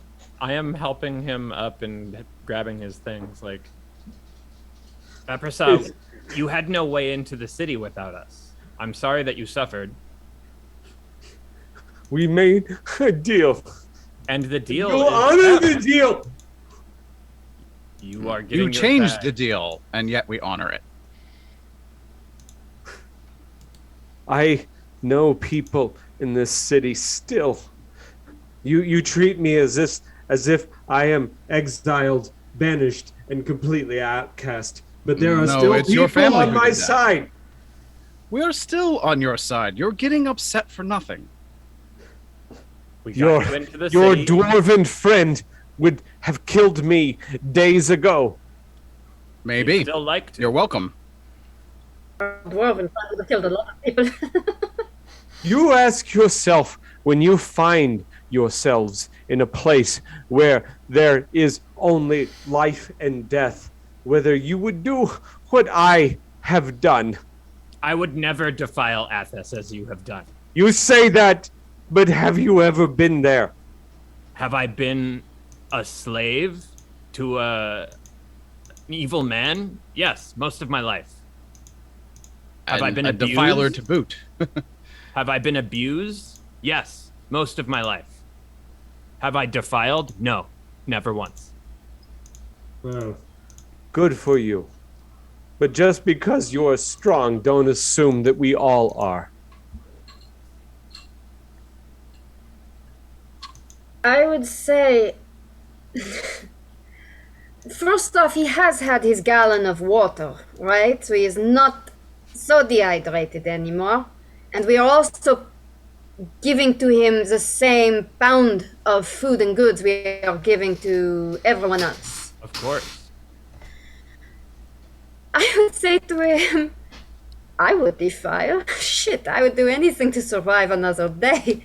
I have no horse to stand on or even lead by the nose. You have been nothing but valuable to me. I understand that you are angry and exhausted and depleted, but you have been valuable. I consider you an ally. Go rest, but I would very much appreciate if we could still be allies. That is all that I have ever purported to be.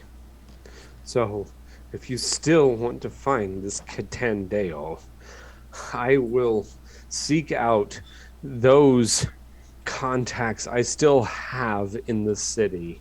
And if I find someone who may know something, I will leave you a message. In the mornings, outside, go to Odium Square. Sorry, it's not Odium Square. Wait just a second. Yeah, Odium Square. Shadow Square? No. Different square. Yeah, no, he says, if I manage to find someone, I will leave you a message in the alleyway just to the south, I guess it is, south or west of the Odium Urn. There is an alleyway that goes off of Odium Circle.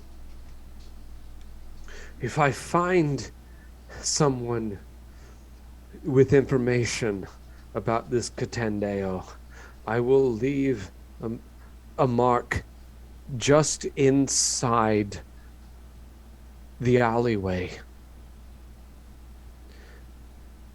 What An sort of eye within a circle.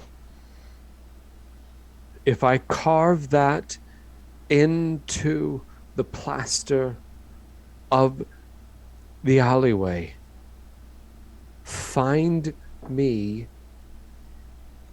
in just a second.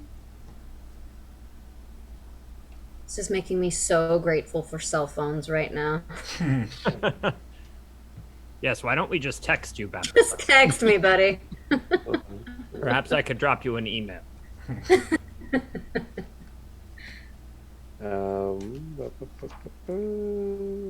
should remember this. I knew it in my head. Now I got it.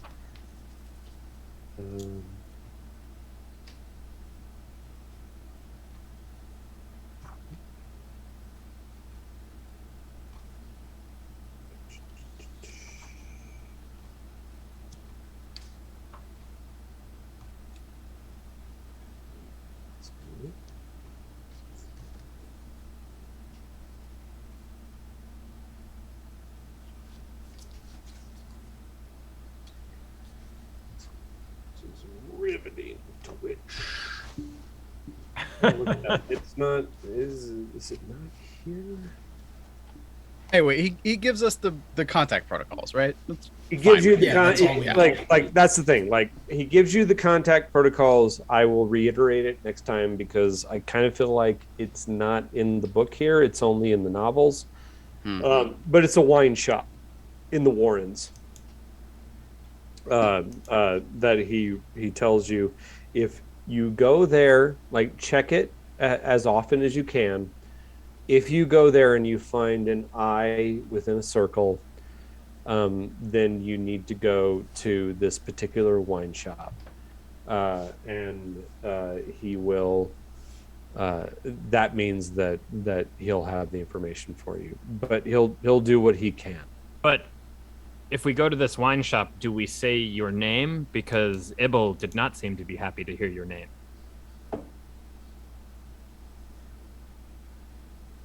I'll take care of that. I've got certain scores to settle and relationships to tend to. It's been some time, 6 months since I've been in the city, but I still have allies, I assure you. So please go to this fill in the blank wine shop. That is where if I find your Candeo, this is where you'll be able to connect with me. And what about Garrow and your cousin? Carol, my cousin.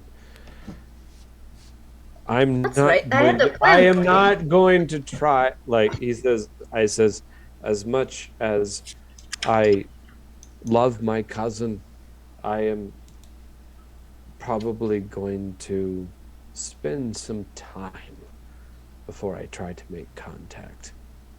I'm not stupid, and whoever Garrow is, whatever his abilities are, obviously I can't go to her right away without first finding out what exactly he's capable of. Hopefully we killed him, or hopefully you killed him back in the desert, I'm sure we didn't. but if not, yes. Should then we we'll not have to be move on him careful. before he knows we're here? Well, we have to find out if he's even alive. How are you going to move upon a shade, upon silt? Because we We will don't know. we know his bait. Your cousin. He loves her. He will be drawn to her like a moth to flame. But even Well- if we find them together, he's right. We have no way of stopping him from turning into sand once more. Then what I would suggest, I have nothing left. Look, and he opens his coin. He opens his pouch and he says, look, there's no silver left. I have nothing. All I have. Actually, he's got Like one cunning? silver left. Was there one silver? I thought There you was used two, all and of it. we- I thought you used one to get through the gate, and I thought that Desi just used one. Was that his silver that Desi used? If it is, that's fine. Yes. That's fine. Okay. I You don't care. used one for the gate, and you used one for the messenger's mount, Okay. which That's is fine all then. of the silver left. Because And there he was still a says- bunch of ceramic bits, and I got a ton more from the piss pot lady. Yeah, well, he says, unless you're willing to give me something that I can use, I'm going to be operating on my wits and my connections that I have right now that I hope still. Well, Are Ma dumped the whole trustful. bag out, so that's there in front of like Desi. If she wants to Yeah. pick what she wants or what she wants him to take, that's fine. Bapersat says, like, if you give me 5 ceramics, I think I can establish myself back again. I will not hesitate. Well, I'll. Geza says, we've got this lockbox. Take 5. Here. I just want you to know, Bapersa, we've been nothing but your ally, and I know you got scared right here that we were trying to renege, but we were not. I was just saying it's in everyone's best interest if this thing remains in a place where it can't be tapped into by any other defilers, yourself or otherwise. I don't want to be anywhere near that dark fucking orb, that dragon's eye. Great. I don't want to be anywhere near that thing. Cool. We've been nothing but friendly. Just keep that in mind. You're getting a little agitated. I know you had a hard day. We're your allies. Here's your ceramics and your meat. Is there anything else we can help you with? No, just I will do what I can. And like I said, if I can find any connection to your Catandeo, then I will make that mark in the alleyway near the odium urn. Noted. And we appreciate your efforts as much as I'm sure you appreciate ours in freeing you. I do. Just, I'm glad that Char had to recuse himself from this situation, because I feel like if he was still here, things would turn out much different. Well, And if you see him on the street, go the other way. a little I'm not deference looking never for hurt. trouble. Any trouble I create now within this city is only going to attract attention to me. And that's the last thing I want. Me too. And I do suggest, as your friend, the Thrycreen says, as little attention as you can draw to yourself as possible is the best. Everyone here is seeking an angle. Don't forget that. Everyone here seeks an angle.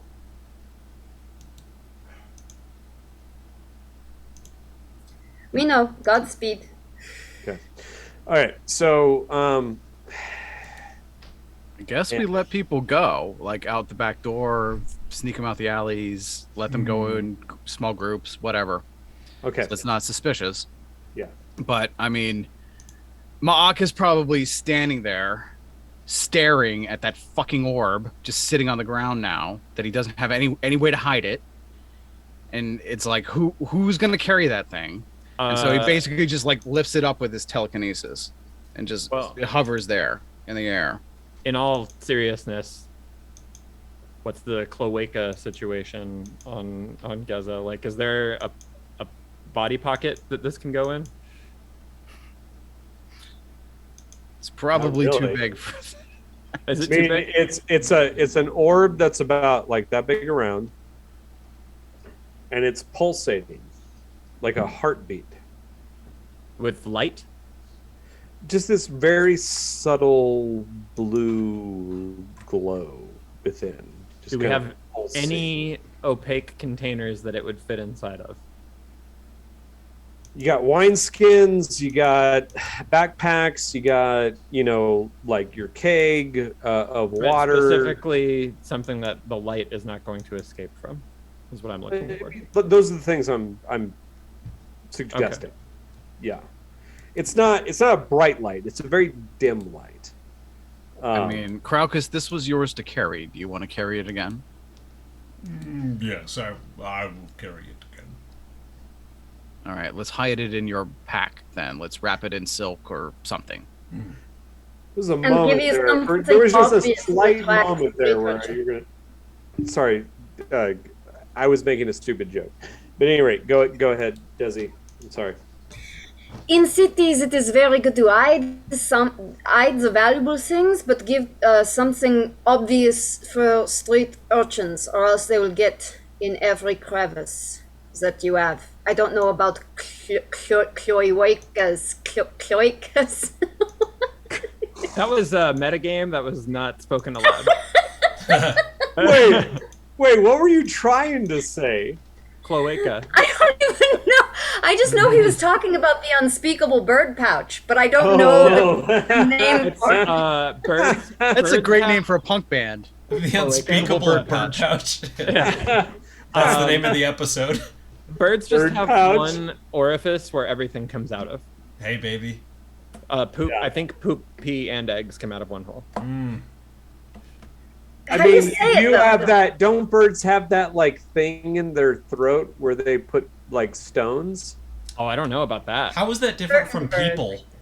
All right, I think but some birds will swallow stones because their gizzard can't grind up food, and so they need something external to do it. But yeah, what's interesting is that I looked this up because I was curious. How do different birds drink, right? Eagles, which I assume you probably drink like an eagle, technically get all of their water from their prey. Although they can drink if they're thirsty, and they do it like most birds, where they'll suck water into their mouth and then they have to tip their head back. Only pigeons, those of the pigeon family, actually can suck into their beak and drink with their heads down. Hell yeah, I love pigeons. Rock The more doves. you know. So I would imagine Geza would like pour water into his beak and then tilt his head back so it would just tip down his throat. Yeah, or just take the water skin and just hold it up like this. Right. Yeah. It just goes straight down. Yeah. There's no what's it called? Sphincter in the throat. Yeah. Well, now that we have established that you don't have a sphincter, I definitely have a sphincter in my cloaca. I'd say whoever is carrying the most precious of objects should probably have one or two fake coin purses. Sure. Okay. So, anything else before you move on? Well, can we? There's sleep? one last thing. I mean, There's one last thing I want to get to before we wrap up tonight. But unless there's any, go ahead and tell me what you guys want to do. No, let's get to the one last thing. Yeah, let's do the one last thing. mhm. Okay, so I assume you guys are gonna leave behind the wagon where you were told you have 24 hours to house it and your cargo. For now. Which at this point you still have to figure out how you're going to unload that and make money off of it, if you in fact choose to make money off of it, rather than using it as a ruse solely to get into the city. As you head out of the Messenger's Mount and head back towards the Caravan Way, at this point, enough time has passed that it wasn't really a riot, but the mass of individuals thronging towards the gate have been dispersed. It's going to be hard to deal with because you can see that there are several bodies left in the road.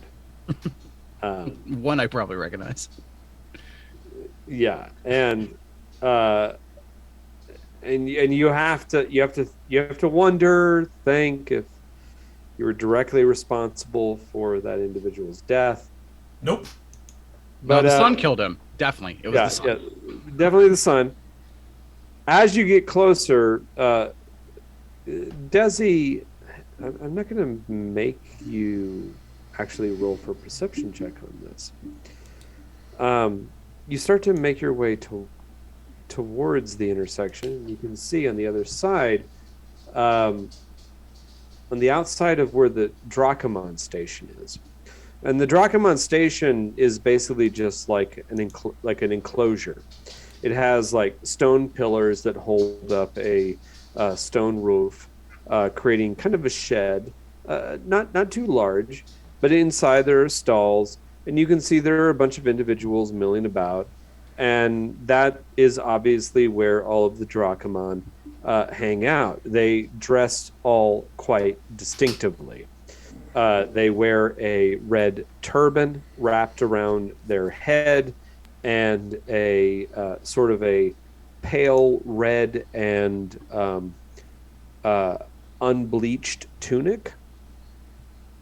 Down their front with a belt, and they have pouches and things on their side, but it's really kind of like the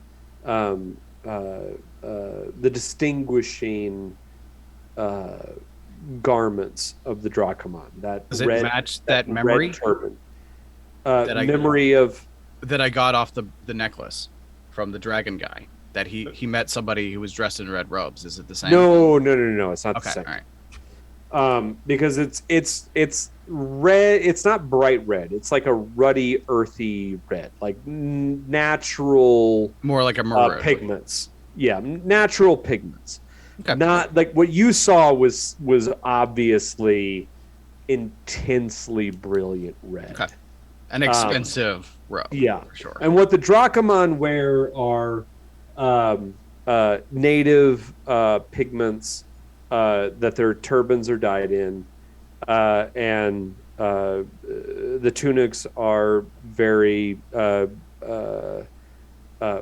ruddy, earthy tones. And as you move towards the Drachamon station, you can see there's one individual dressed as a Drachamon kind of leaning against the wall just outside where the Drachamon congregate. Has a this box sitting next to him with tiers and little drawers that come out and things like that. And there's a young boy seemingly working for him. As you come closer, you notice that particular individual is giving you the side eye.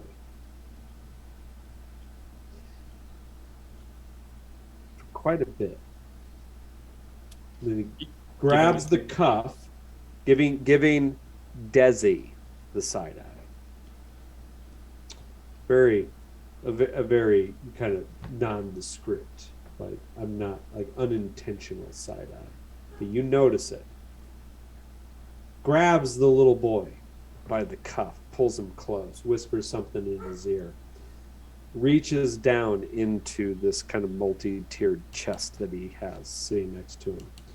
Opens something out, pulls out a bottle, grabs a vessel, a little like kind of portable wine vessel, pours something into it, shoves it into the hand of the boy, grabs him by the cuff, points in his face, says something, shoves him off. And then that little boy starts to meander his way through the crowd. After a few moments, the little boy comes up to you and says, Miss, you look very thirsty. You come from the desert. Best wine. I have the best wine.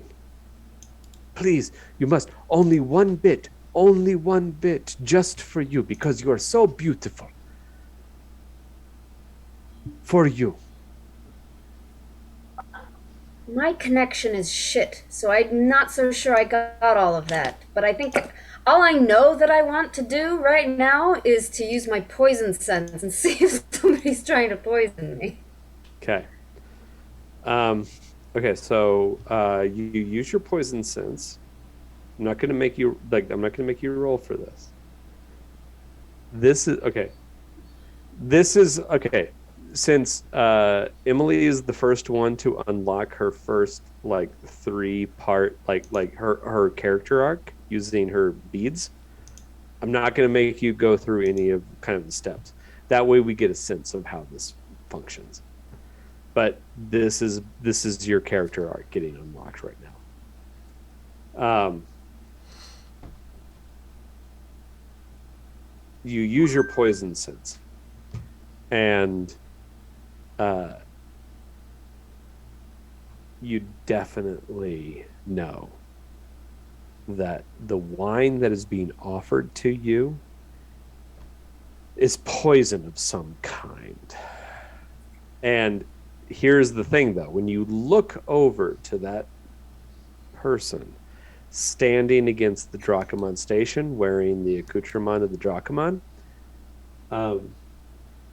you get a sense that you need to figure out some way to play along.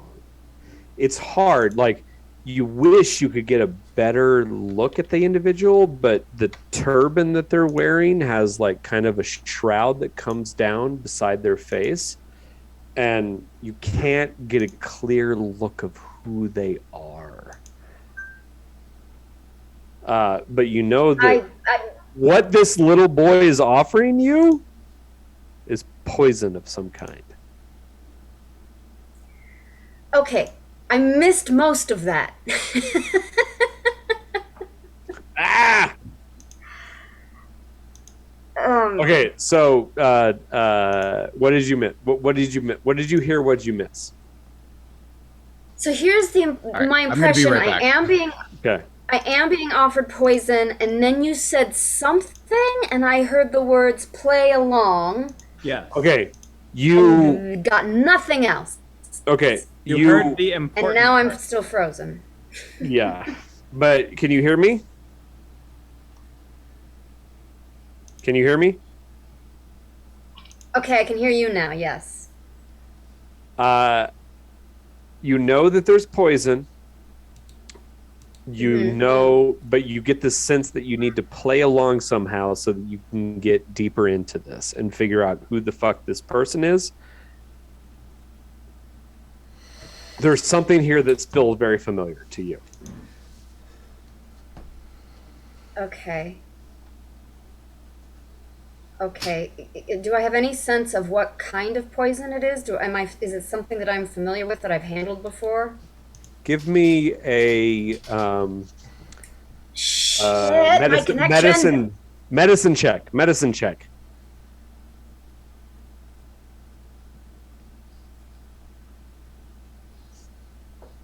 Okay. 21. 21. The poison that this kid is trying to administer to you will cause you to fall into a deep sleep within an hour.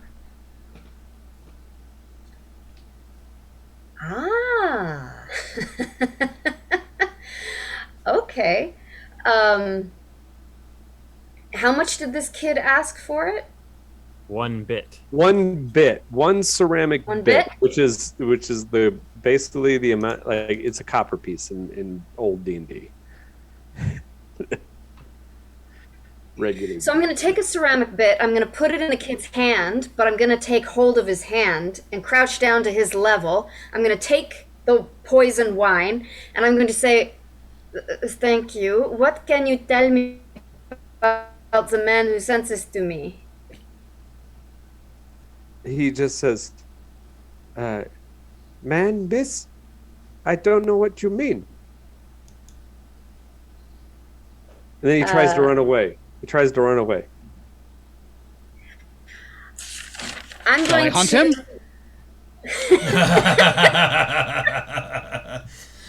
Yes. Um, Hunt the child. I don't think we have to. I don't think we have to. I'm going to just let him go, and I'm going to take the wine with me. I'm not going to drink it, but I would. I would love to give the impression that I do. And I would also. Is there any? Do we have anything that I can keep this in? Well, no, you've got anything with the lid? wineskins, but like, what are you going to do to make the individual standing over there, observing you sideways? What are you going to do to make him think that you've drank the wine? Can't you neutralize the poison in it with your wild talent? Or is it just you can detect? No, it's just detect. I sense. Damn, neutralize would Well- that'd be useful. That would be. I would very much like to have it, but I don't. So what I would like to do is, if any of you have a wine skin or anything in your hand, I would like to give you a cheers. And if possible, in any sleight of hand that I'm capable of, to make it look like I am drinking, but not really. So you're gonna do that thing where you open your mouth and you pour it onto your back? I would also like to not waste it, if possible. I'm thinking more like doing, one of those things where you just don't tip it as far as you need to drink. Very simple stuff. Are you letting on what's happening? Because Ma'ak is just, as far as he knows, somebody just gave you a cup of something. Okay. Are you're kind of pointing it to the rest of us, right? Like you're like, cheers. All I want is a cheers that people would notice, that people would see, and a drink. You don't need to know that I am pulling a sleight of hand. Okay, then that's fine. Ma'ak will play along.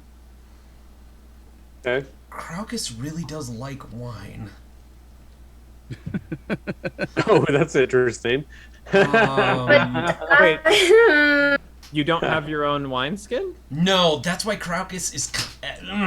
he might take it and drink it from you. So I'm going to roll an odds If I see you even eyeing me, big man... I'm eyeing you!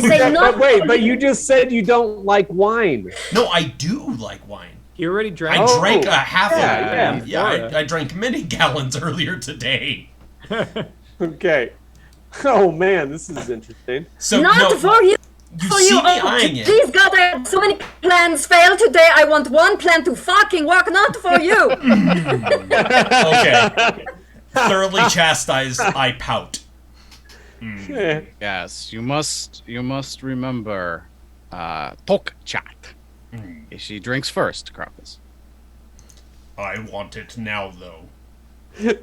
At this point, if he is pushing... How is Desi drinking this wine? Like, just tell me how she's She's not. to She's drink the wine. sipping ladylike. Okay. But how are you going to pretend to drink the wine? It's so simple. Who hasn't done this at a college party where you want to look like you're drunk, but you're not, where you just get a thing full of alcohol, tell me what you're doing. and every once in a while She's rolling you walk deception around is and go what like she's this. doing. Give me a deception check. Give me a deception check. Aaron wants to know if you're putting it to your lips, are you pouring it behind you? What are you doing? Yeah. In what I rolled manner? a 25, Oh, but nice. no, I'm not. I am putting it to my lips, but I'm not drinking it. I'm not waiting. Listen, you rolled a 25 deception. I am going to explain to you how Desi drinks wine. Jesus fucking Christ! So the kid hands you the wine. You tell him that, and this, and that, and the other. Kid runs off. You still see that motherfucker standing against Dracomon Station, giving you the side eye. You take the fucking wine. You purse your lips tightly together. You push you take the bottle, you push it against your bottom lip. Okay? And you put it up, and then you go, and nothing actually goes into your mouth. You get a little bit of a dribble down your chin, which numbs your chin in the process. And the next thing that you see is that individual turn and walk down Caravan Way in the direction of the ziggurat. The kid comes up and you see him smack the kid across the ears. Obviously didn't do something that he liked, but give me a quick perception check. Or wait, actually, no, wait. Actually, no, you don't have to give me a perception check because you drew 3 turquoise beads. So everything is coming up Millhouse. Which means as he turns, there's just a brief moment where the wind catches the cloth hanging down from the side of the turban, And then a moment where he just turns his head slightly to the side, and suddenly you go, "Oh my fucking fires! Oh my fucking dragon!" That's Pressure Vey. And you know who Pressure Vey is because he is one of your brother's agents. One of his closest agents. I mean, your brother had many of them, but Pressure Vey is one of your brother's top agents.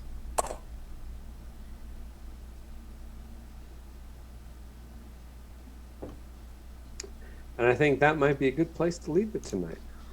Yeah. Okay, so we won't be back for 2 weeks. So 2 weeks. I think it's a good time to wave goodbye and say goodnight, everybody. Wait a Good minute. night. Wait a minute. Goodbye. Wait, good wait, night, wait, goodbye. wait. Joe has Do one we last have thing. any bead business? Wait. Okay, yeah, we do need to get through beads. Unfortunately, Mark is not here, so we're going to have to go through 2 bead segments for Mark when we get back. Oh, wait, no, because Mark's not here. He doesn't get beads for tonight. That's what you get. Fool. That's his punish. Okay. He didn't so- get to kill Bap, and he doesn't Yep. get a bead. No, thank you. Okay, so anyone who thinks that they deserve, I think this is kind of how we should play it. Anyone who thinks someone deserves bonus XP for tonight, raise their hand. I think that Emily does. Emily did a 4. lot of heavy lifting tonight 4. for role playing and coming up with ideas on how to game the system and Agree potentially with that. making an ally. I agree with that. So I will give. Anybody else second that? Yeah, I'll Sure. second that. All in favor. We're at a place where, like, if you don't second that, you're an asshole. Yeah, you're a piece of shit. No, hated it. Fuck that. Okay, so we're gonna give Emily bonus XP. I kind of. I think that's it. I'm thinking about other ones, and I think that makes sense. Like right. Okay. Okay. So first, Emily, we're going to give you your bonus XP. Where do you want to place it? Signpost. Signpost, which you do not get to see. Oh wait, no, there's already signpost is 3, right? Oh, No, signpost is 2, arc is 3. She just filled 3. So she could put it in arc again, because in theory she just cleared it, right? oh right, yeah, you just cleared arc. Sorry. We've got a full signpost. The signpost is already full. So Emily, signpost is full, so choose campaign arc, character arc, or inspiration. Campaign. Campaign. Okay. Okie doke. I need a place to. I'm gonna have to find a place to put leftover beads that don't go back into the pot. Okay. Having said that, we're gonna start. We're gonna start at Joe Annabi. Where do you want to place your bead for today's session? And right now you have 1 in arc, nothing in inspiration. And signpost is full, campaign is open. Is Catendeo a personal or a campaign? Kind of both. I'll just throw it into campaign. Okay. And is a black bead. Great. Also, you're welcome. just so you know, because you get to see it, Emelie's bead was black for campaign. Oh, we're Oh, fucking that shit. shit up. That's 3 black in campaign for us, That brings guys. us to Man, Joe sorry. Millard. Me, give it to me in my personal body.